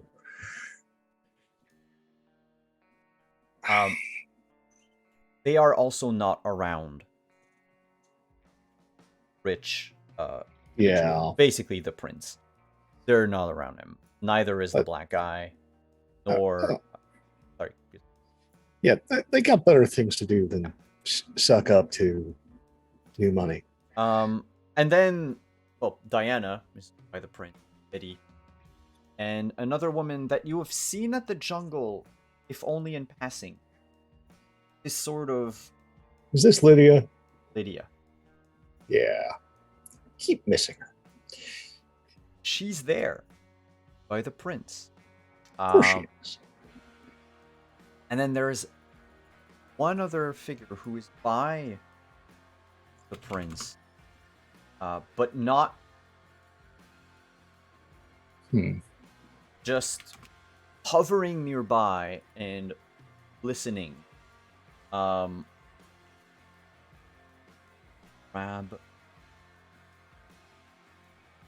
our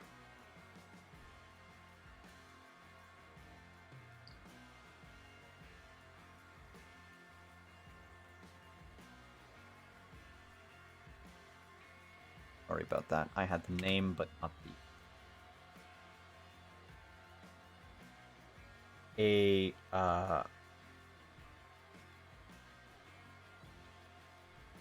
early 30s at most. Asian American woman with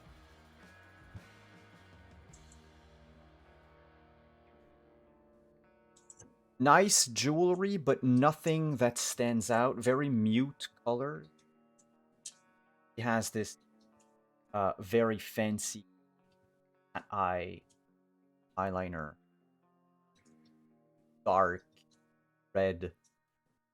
It almost look like it's not lipstick, it's actually fresh blood.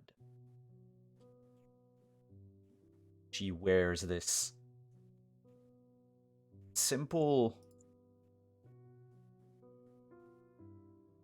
pantsuit. She would strike you at first glance as probably some sort of an Seneschal. What? Sorry? Seneschal. Perhaps. Except there is something in her eyes as she just...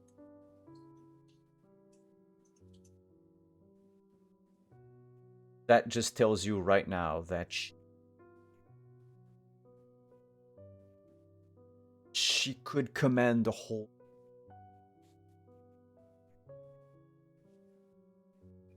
to be the center of attraction. Ah. Those are all the people that are there tonight.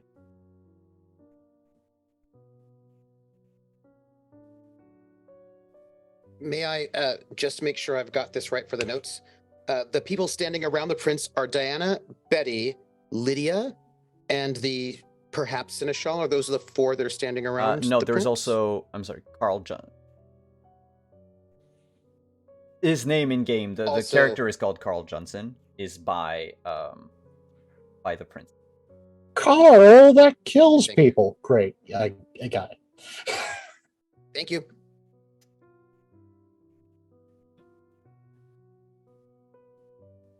When you enter, Betty just glances very quickly at you. And I don't look at her. No, she just taps on her flute. A little spoon. Goes. Everyone, this is Arthur Porter. She doesn't even say it loud enough to stop any. You heard it because she was directly looking and I was already ignoring her and walking straight to Caleb. She has no power here. It definitely.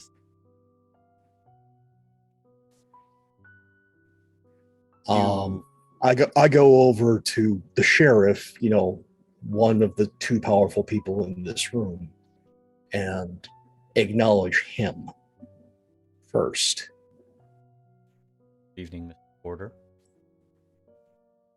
Good evening, Sheriff. Glad to see you can make it.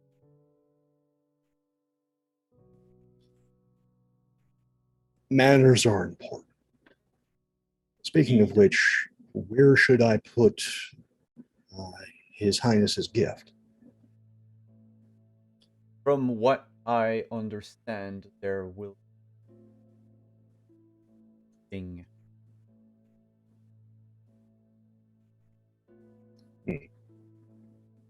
later this evening. Once everyone is here, I believe.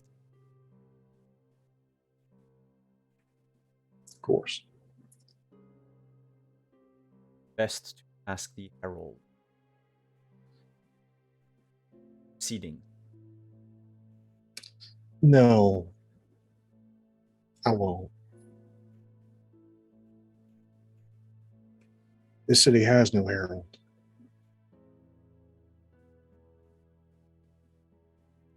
There's no expression on.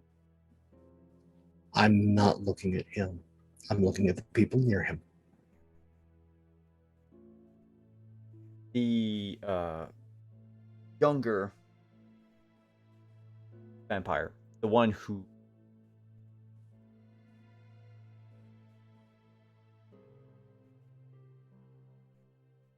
suppresses a snort. Not quickly enough for Caleb to whip his head to the side. Murder him with kid audibly swallows, step back, almost banging his shoulder against. I lean towards the kid. That is what poor guests are for, little one. I get to make the true comments. You have to endure it.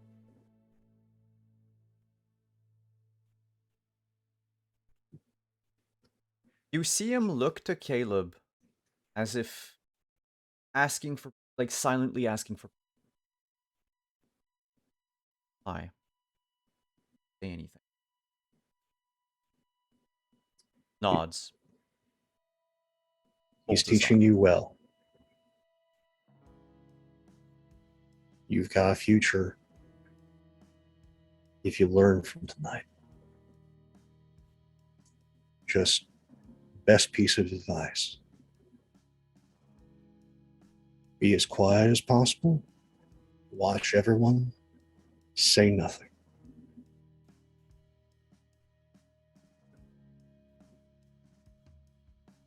That's what these things are about. It's a game. People that talk a lot have no power.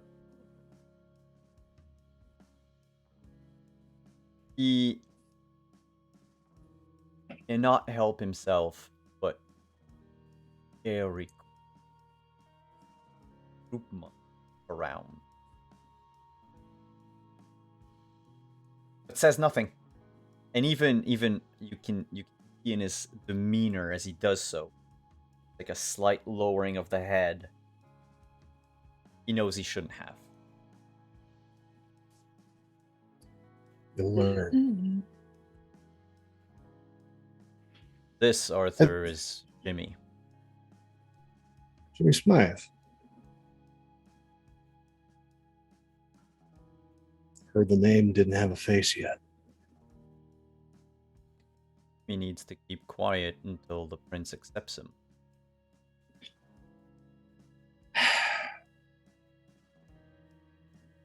Colorful. I understand that. Don't worry, I'm rooting for you, kid.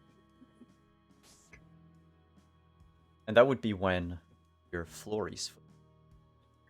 You don't hear Flory's footsteps at all. Oh, you do not want your footsteps to be heard. No, Flory also didn't park the car at the valet. Flory completed her shopping by taking a room 2 blocks down the street at the Ritz-Carlton and parking the car at the Ritz-Carlton.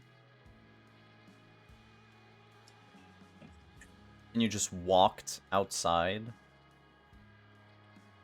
It's a block and a half, and she did it on purpose. Because it's a Ritz-Carlton, which means there are 3 types of people that are going to be hanging out in the lobby of a Ritz-Carlton. Those with money, those who want to have money, and those who want to know what the people with money are doing. And she's already made a point of playing to the fact that Florica Winters is in town now. She's going to do that same thing. She's going to leave the car with the valet, make an entrance at the Ritz-Carlton, wave to like the little paparazzi, the people taking pictures, check in, go upstairs to the room, take 2 seconds to pull the lockpicks from various other bags that the like suitcase that she brought with her, and slide them into the lining of the clutch that she now has. Went down the others, goes down the elevator out the side door, walks around to the back port, and goes silently through the dark to the block and a half to the museum. I check the map. Not that far. No, not that far. And it's not that far. And when she approaches, she's going to take 30 seconds as she is approaching to evaluate the security guards here. Like, because there are different types of security guards, right? Are these people who are used to this museum and are security for the museum, or are they security hired for an event? You would see that they are there for an event. They clearly wear a uniform, pretty like an outside firm. Yeah, it's not just the word like security on it, as it hired maybe by the museum. I'm employed. They look like they're clearly like temp agents. Though they, for the most part, seem to be veteran. Yeah, they're veterans at their jobs, but that's important because they're veterans at their jobs. They're not veterans of this museum, which is like where she has this little moment and she kind of like smiles just a little bit to herself going, oh, I get to go take a lot of shopping tonight. Because while these guys are here for a particular job and will be paying attention, they don't know the whole ins and outs of the security of the different galleries of the museum. You know, they're in the security room, they're paying attention to the monitors, they're paying attention to the cameras, but they maybe don't necessarily know all of the different pressure plates or the other lasers or systems that are attached to the various art in this museum. By, assuming that they had like what, maybe 3 days at most to prep for this kind of event. She's not here to do a murder, she's here to go shopping. Murder would be entirely inappropriate in this outfit. Yes. And you would notice that they are really watching in the outside parking lot. And the inside seems to be rather lacking in minds. Aside from the person that looks like Usher, you don't see anybody else. Yeah, we call them docents at the museum. Yes, they provide guidance and information about things like teaching about what's in the museum. Oh, yeah, but they're not... that person is not an employee of the museum at all. One of the North Shield... It's just he doesn't look like he's... Like I said, he's not wearing...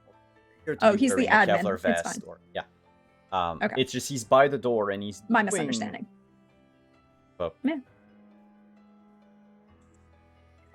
Attendance. So she's going to saunter up and she's going... I know mechanically it's set one way, but can we like narratively adjust this a little bit? Like, I've always liked the idea narratively that a vampire could adjust on like a sliding scale the level of awe they want to show in a room. Yeah, I mean, so long as you do not want it to mechanically give the bonus. No, it's not. This isn't a mechanical bonus in this moment. This is like, she just has awe up just enough that as she walks into view of them, like she's pulled back for a moment and like evaluated their security. But when she walks into view of them, she wants them to look. She's dressed to pull attention.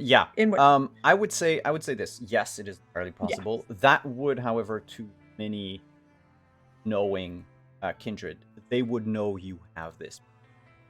Oh yeah, that's why she's only doing it right now outside And if there's some happens to be a kindred out here, that's fine. She's not really doing it to show off for kindred. This is for the security to see their response for other reasons.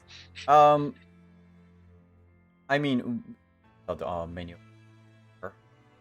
You look like the type of person who should not be walking outside at night. Should not because it's dangerous or anything. Should not because walking should be seen as too much of an effort. Someone like you should be driven around. That's what people. What the hell? But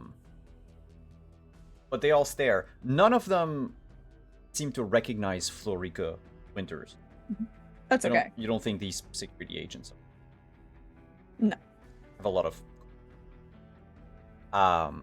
even the person inside, when they look at their clipboard name on it, doesn't seem to bell to them. But they are very much interested in knowing. Are you bringing anything? Mostly. Your handbag. Of course. Apologies. Oh, it's brand new. Have you seen the new Alexander McQueen line? It's absolutely stunning. It perfectly fits in the hand, and you can see it just fits perfectly. Oh, sorry, you want to actually look inside, of course. And she opens it. I thought, as he looks inside your handbag, very like a cursory glance, he says, I thought McQueen was just a car thing. No, that's the Bullet movie. It's very good. Best car chase ever done in film. Perfect. Also, if you can ever find yourself a green Mustang, hardtop or ragtop, perfectly acceptable. But Alexander McQueen is an English style designer. Yeah, I see that. I'm a motorcycle guy. I have 3. Oh, what kinds? I'm currently up my Ninja, but I have a nice Harley. If you, when you're done, I'm with not a your Harley charity girl. event- Oh. I've always been a much bigger fan of the Indian. Nicer ride, smoother feel, and I'm not that tall, so I can fit on the foot pedals a little easier. Oh, but yeah, I could ride with. You're sweet. And she holds up her hand, and for the first time ever, you can see as she like shows off that she's wearing a wedding ring. His demeanor changes. Regardless of your tiny level of awe, you can see that it's... Yeah, she is like, you're very sweet, and I really appreciate that. The room is over there. Oh, thank you, monsieur. Have yourself a very pleasant day. Oh, just a little question. Little girl's room is where? He looks at like the 3 different corridors. Basically, when you come in, there's go like into that exhibit. There's another one that would be a little bit farther down to your left, and the other leads to normally because you're not coming in through the main entrance, coming in through the side like a fire exit. Yeah. So he just looks at the 3 corridors and I don't know. I'll figure out. The blonde woman inside, she organized. Probably knows. Did she give you a tip? The last time I heard that she didn't even tip the employees at all. Oh, I don't work for her. Oh, that's good. I mean, I also heard that she got a couple of people fired because they didn't kiss up enough to her, but that was just a continuity. I hope you have a very pleasant night. And she walks out, walks away. And as you walk into the room, I would describe the same thing.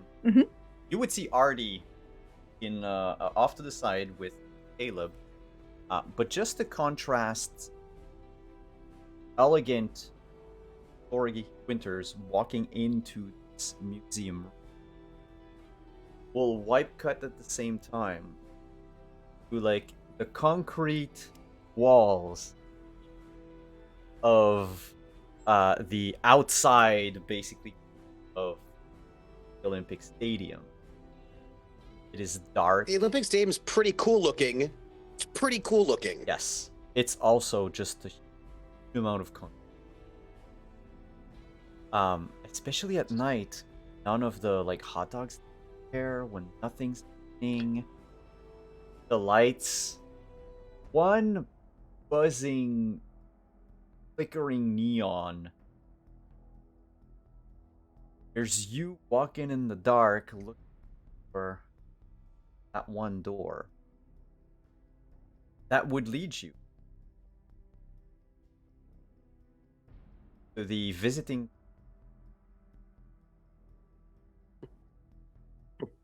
This is the door that, not that they would take, but that like their staff would probably take. Go out, Yeah. back in.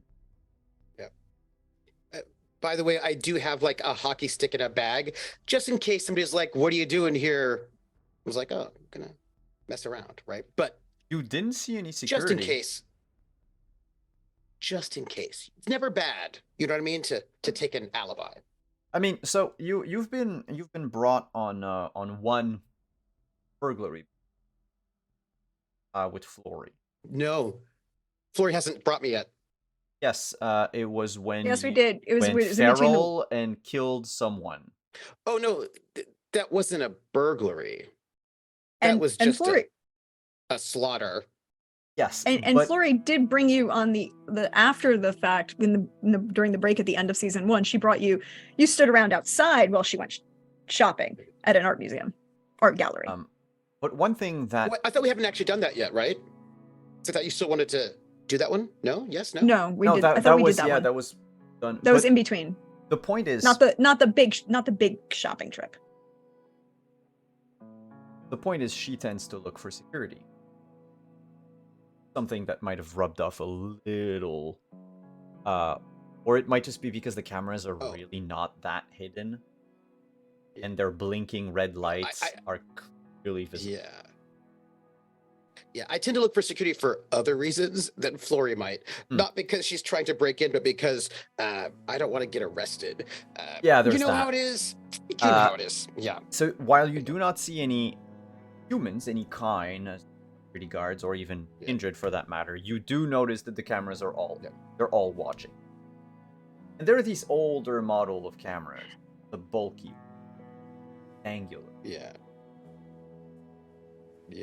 I mean, keep the hood up so that I'm obscured, so that I don't have a good cameras will not have a good look view of at your my face.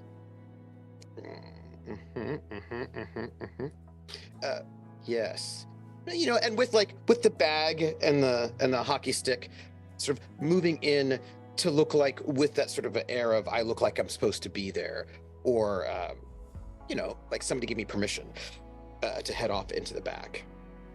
But wanting to just so that I would just keep that, just sort of keep my face away from the cameras. I don't need, people to Caleb to look at this. Yeah, look at this footage later and make it that easy.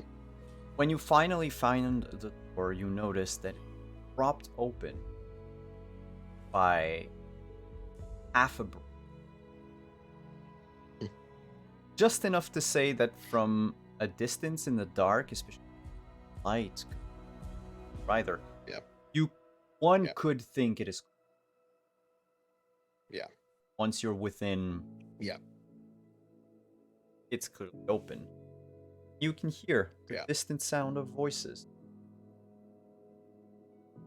And I will just slip in, not I'm not going to I'm going to open the door just enough so that I can sort of move in, because we don't need to advertise, right? Just just slip in at that kind of subtle way and then move towards those voices. Keeping my eye on cameras. Once you're on the other side, there should have been a camera. It is there. The light's just not blinking. I'm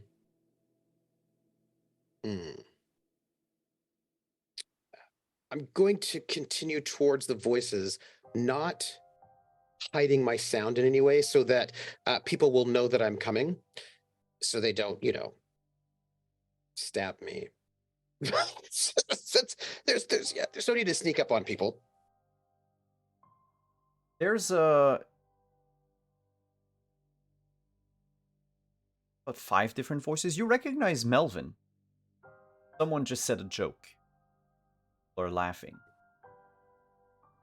Hmm. There's Melvin's voice for sure somewhere in. And of the others, you hear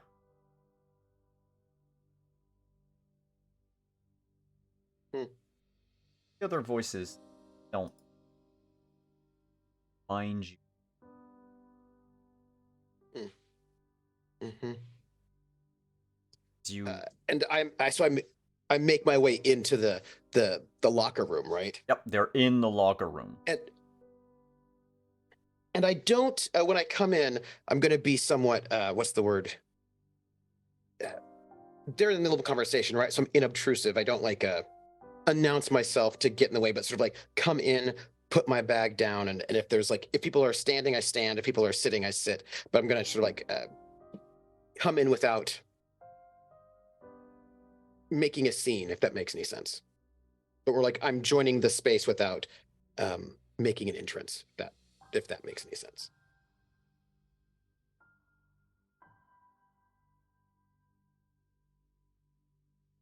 They are sitting on the benches.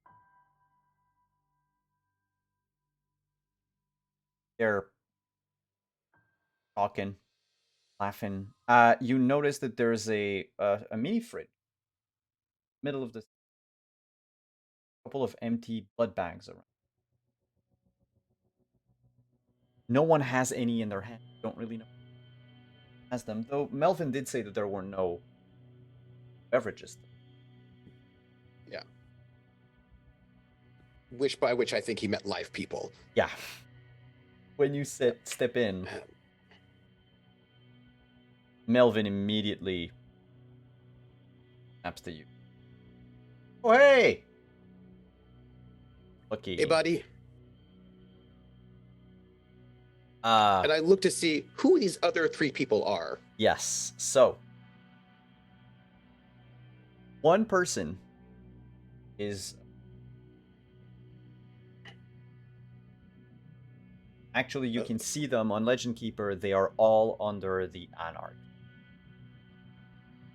Okay. First one, this sort of shaved head, 5 o'clock shadow, sort of older punk. Imagine he's a Gen X punk. Who probably has had the same patched up leather jacket since the 70s, 80s. Yeah.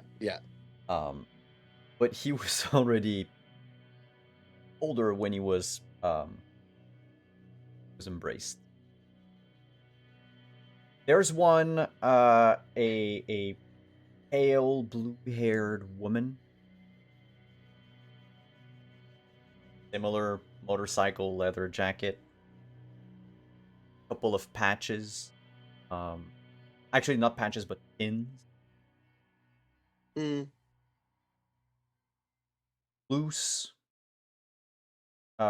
bleached jeans. Combat boots. In fact, unless I mention it, everyone has combat boots for some. Well, if they're anarchs, you kind of have to. Kind of have to. Yeah. Look, I'm more impressed that she has combat boots and not Doc Martens. I think she should have had Doc Martens. Probably all shot stuff. Fair. Yeah. Though there's one though who's because he looks like a fish out of water in this group. It's this tall, lanky surfer with the hookah shell necklace. Yeah. Just a simple t-shirt. sneakers, like tight cargo. Not quite sure, whatever. But he looks like he is new in Canada or in Montreal. Really, you see him and you're like, wow, quintessential Orange County person. And compared to everybody else, who is either boisterous, loud, angry almost. You can feel the tension in the air, even though they're not aggressive at the moment. Is calm, laid back, or maybe a bit too much. He's overdoing it. And Melvin, of course, who you recognize. Melvin says, Lucky! Man, come in, come in. As he says so, Yuma turns around and says, what's he doing here? Melvin says, my +1, he's my +1 for tonight. I told you I would invite someone. Guy. A friend. Well, I mean, yeah. Yuma. I know him. Yuma just turns his back to the rest of.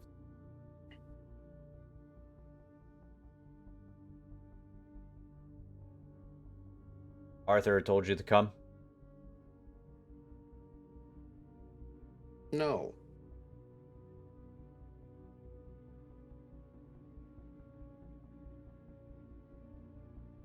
Down. Arthur didn't invite me. Huh. All right, as far then. as I know, Arthur doesn't know about this. I have been wrong in my judgment, or perhaps I don't know. Listen, just want one thing to be clear before you step into this room. None of what's happening here gets back to order, all right? I ask the same of you. I don't talk to the bourgeoisie. Unless they call me first, which they've done a lot lately. Hmm. Hey, Yeah. welcome to our little corner of Montreal. Last free place on the island. This locker room. We'll see. We'll see.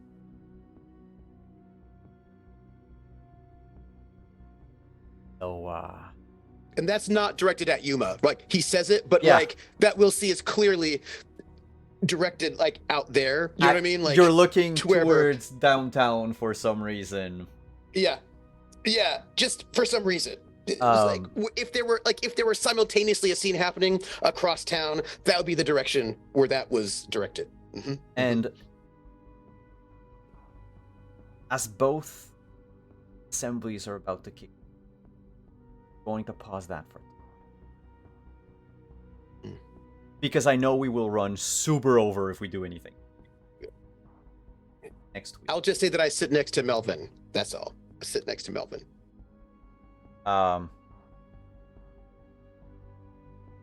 There's gonna be yes. Fade to black on this. Yeah, I think he would just introduce himself. You know, I'm lucky. To the Oh people he no, doesn't know. there will be a moment for that. Yeah. Don't worry. There's a I think there's that's a what he says whole that he sits. He's there's like, a whole like "I'm lucky." AA meeting thing that's about to start. Oh, good. Yeah, I'm lucky. It's been so many days since I killed a kind. I don't know what they do it there. I don't know. Everyone's like, "Hi, Lucky.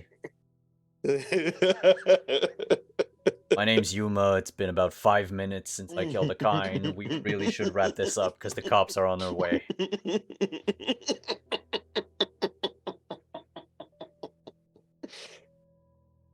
Don't make me laugh while I'm trying to swallow.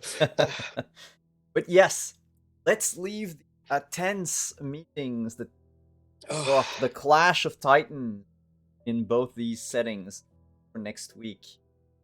I have surprises and such, but yes. I can tell you right now, next week we're gonna go over. Okay. Everyone at home? Is it? I know we always do. But you've been warned. Is it because there's going to be a dance? Perhaps. Perhaps it's going to be a macabre dance. Oh, is that like the Elysium Disco? Yeah, sure. Listen, you're the one surrounded by Malkavians. It's not true. There are clearly some brouhaha here. I mean, in I general. heard you describe combat boots. Yes, there are. You included 3 Brujas, 2 Gangrel, and 1 Malk. Was it 3 Brujas? I don't remember. How many are there? Bruja.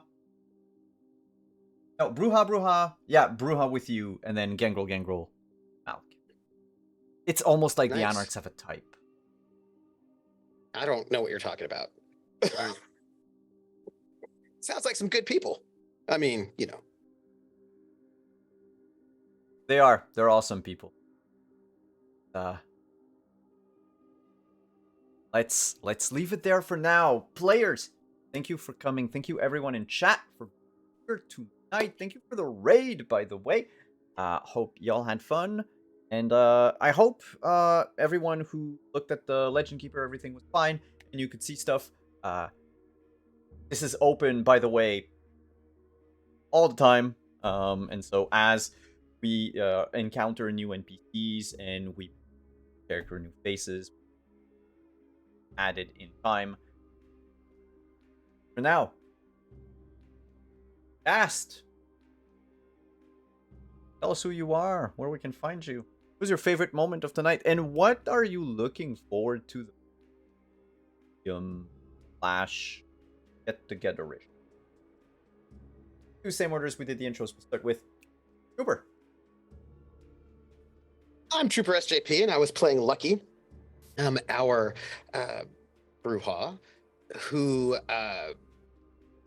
does not get along well with the Anarchs, or the Camarilla. They don't like him because he's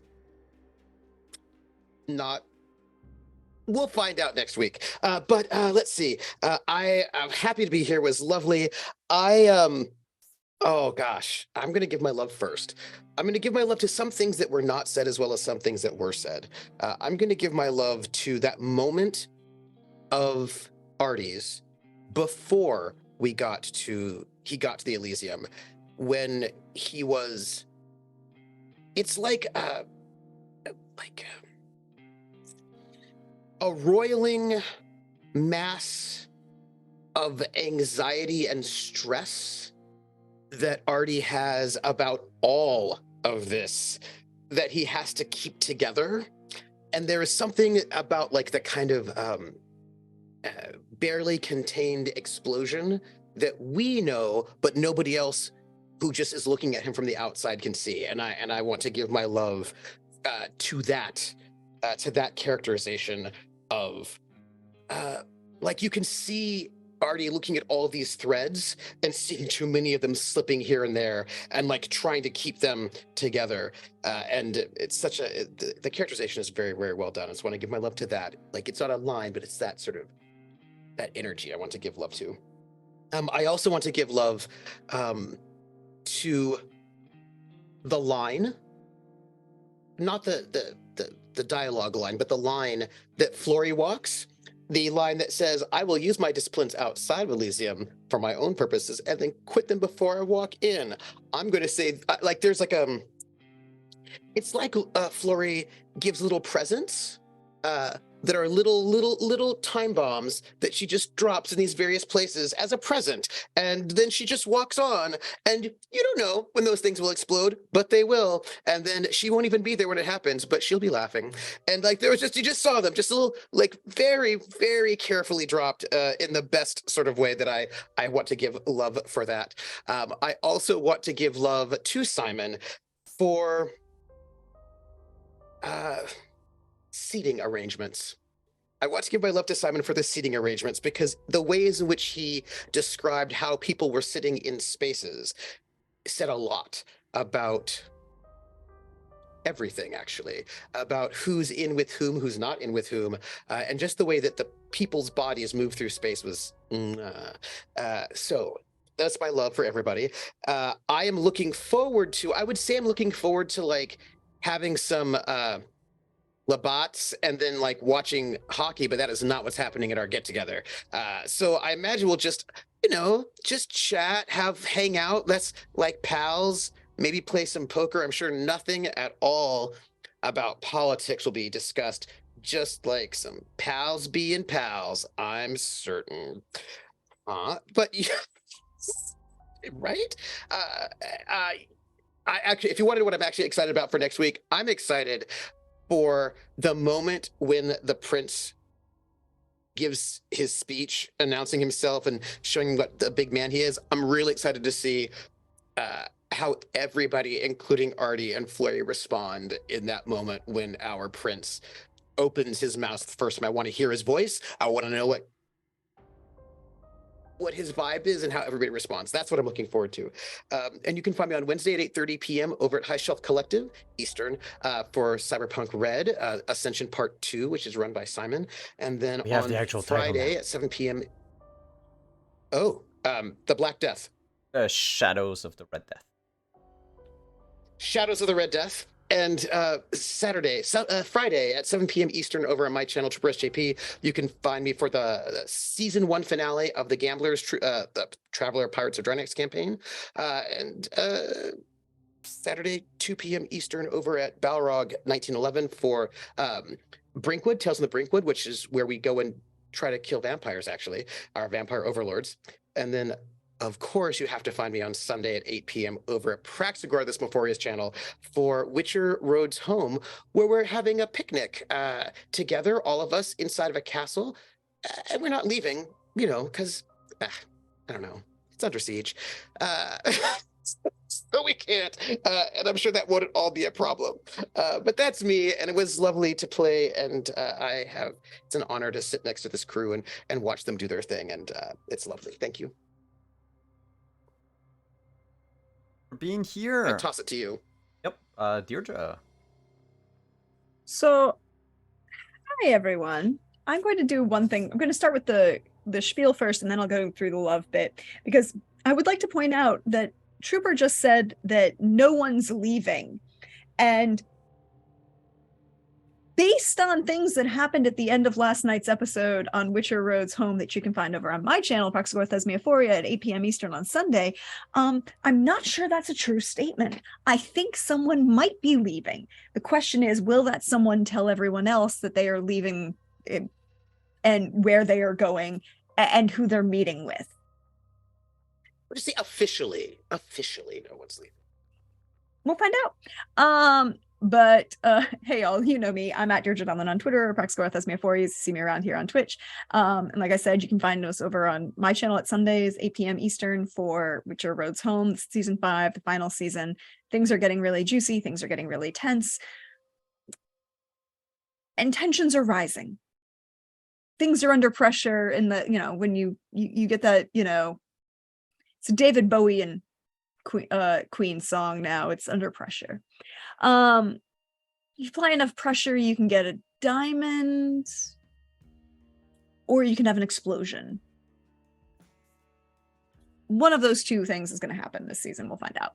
But you can also find me on my channel at 8 p.m. Eastern on Saturday nights for A Song of Agapia's Fortune, which is the high-level D&D campaign that I run. And when I mentioned that there's the possibility of interesting things happening there, I would just like to say,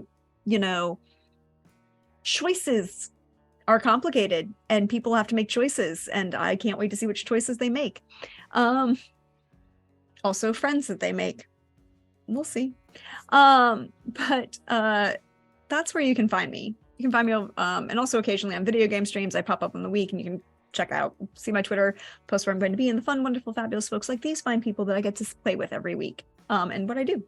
But as for love, number one, I have to give love to Lucky's conversation with Andrade about, okay, you protected me, I'll protect you, but I'm going to try and encourage you to do other things, like maybe leave, but I'll do it in a polite way. Or maybe we should go and, try and deal with this issue. Maybe, possibly. Well, we'll see. We'll find out. I thought all of that was really interesting play. And to see the beginning of Lucky making a play in political sphere, as much as he's saying he is not, Lucky is making his own plays now, which I'm looking forward to seeing. They're different types of plays and they're different types of movements, but they're still playing on the field. He's just playing a different game. We'll find out if it, works for him. I loved Artie. I loved Artie's two things. One, I loved Artie's snideness of that one line of the city has no herald. Perfect. 100%. Totally agree. Flory, total agreement. Oh, this is going to be great. Can't wait.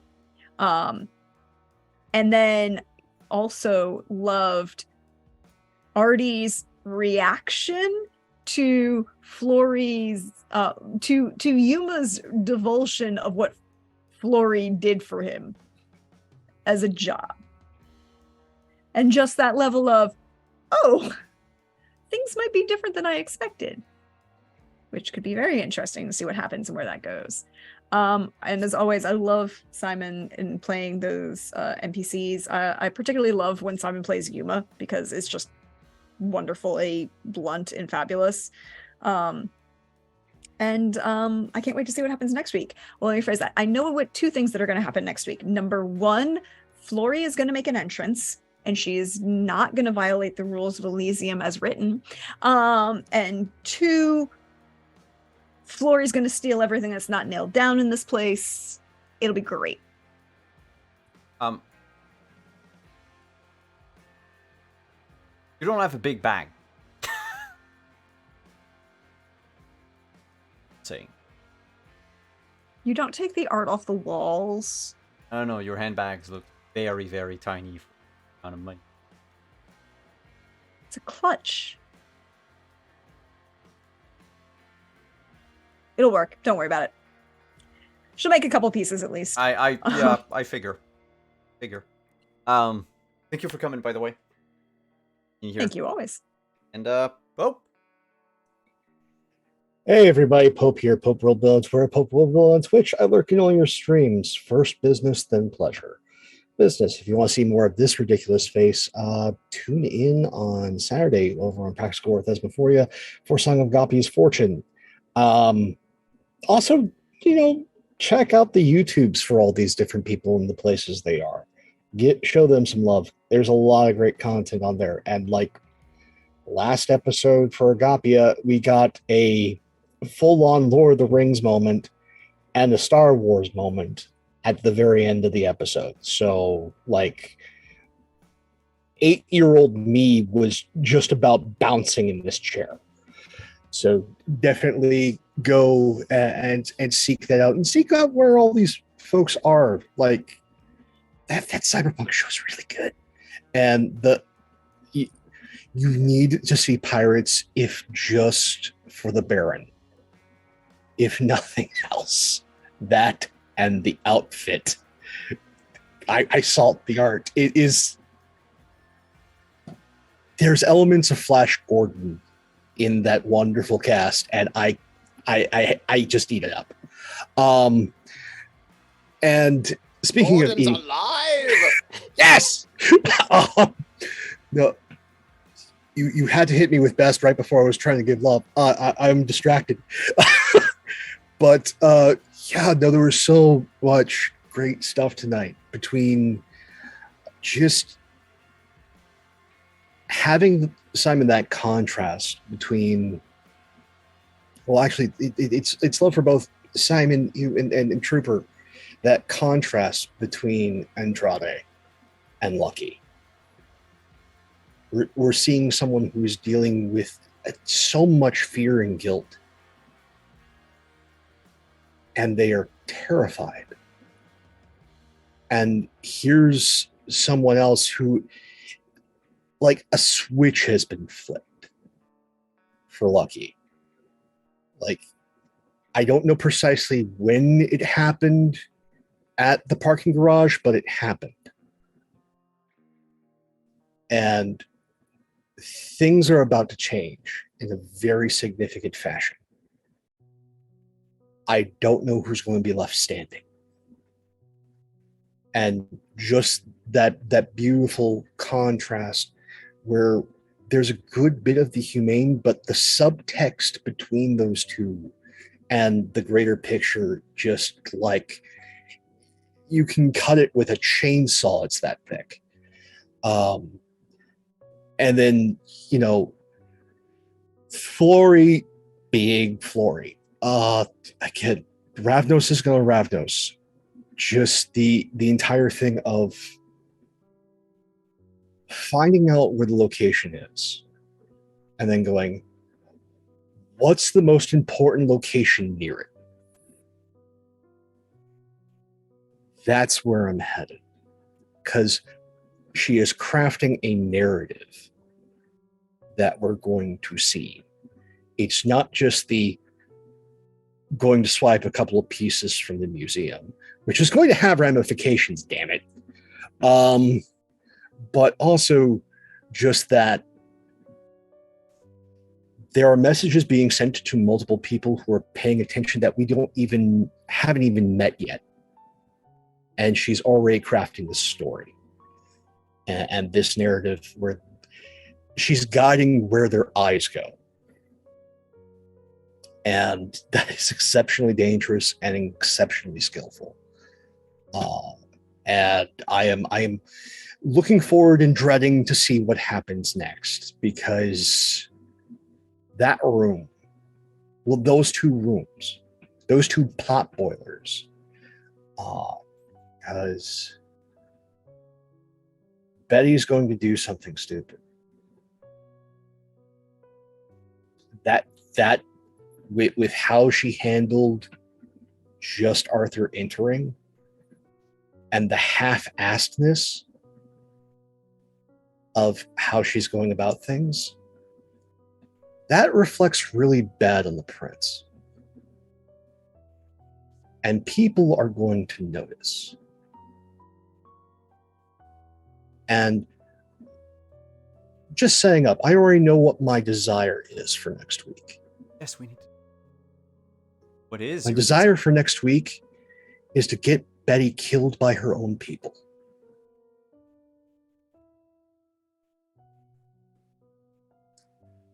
I am going to try and socially engineer her demise this evening.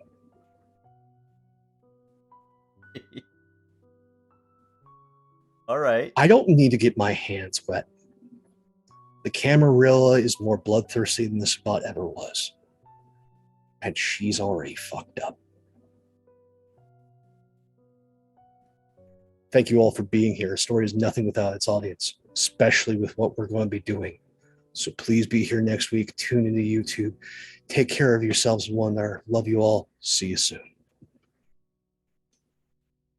Before we leave, desires. Let's not forget that. Sorry, Lucky. You have any desires for next? So is this where I say that Flory's desire is very, very similar to Artie's? I'm gonna have to stat out Betty properly. Yes, you are.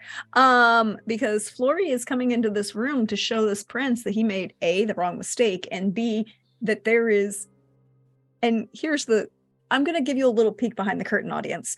Of the people currently, of the members of the coterie, the one who spent the most time in the quote unquote old world is Flory. You want to be an old world prince, little princeling? Fine. let's play that game. I'll be an old world Ravnos. And I will play that card as to the hilt. And this is who you're going to have as your herald when I come rolling into town? Ooh, little princeling, I don't think that's going to work for you. Show him that he's made all the wrong choices, but he could correct himself for a fee. That's what and she's going to liberate a bunch of pieces of art. I mean, that's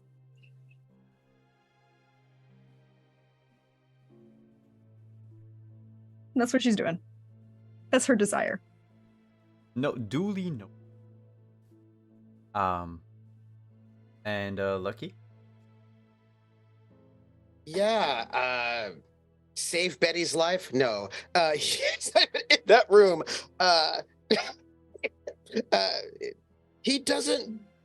He has no desire to kill Betty or to save Betty. She is not any of his business. Whatever happens to her is none of his affair.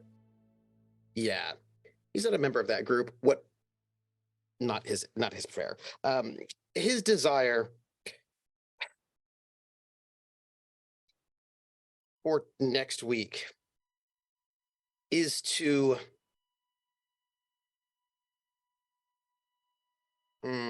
I don't think he's going to get his desire, but his desire is to he wants to know what their story is, right? What their deal is, but to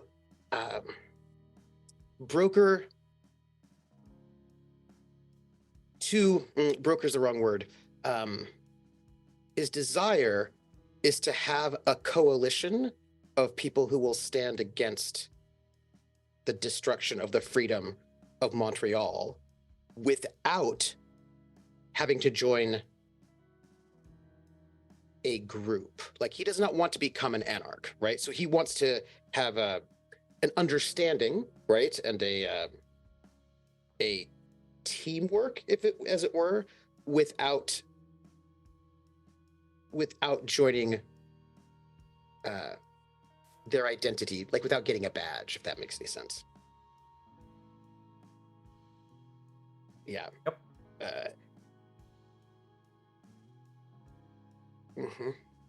All right. Then it's duly noted. A little bit of strategizing. But I think that is unlikely to happen. But that is because he's at like -2 to all social roles, and this is a social situation with anarchs and or Camarilla. So but that is what he wants. Yeah. He wants a détente, a coalition, as it were, a handshake. I mean, really, ultimately, what he wants is he wants autonomy. He wants to keep freedom, is what he wants. He wants to sort of keep the current status quo. Mm-hmm, mm-hmm. Which is very lucky. Yeah. Then tune in next week, everyone, for the Elysiums. Yes, Elysium. Again, thank you so much for coming. See you all next week. I think we've been rated a lot. Don't know. Played. Because we normally finish super late and there's almost no playing. But there's Magi RPG. And so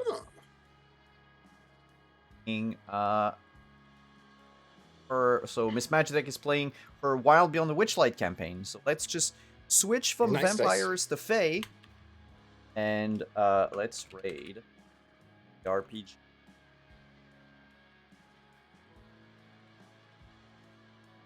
We'll see you, everyone. Bye.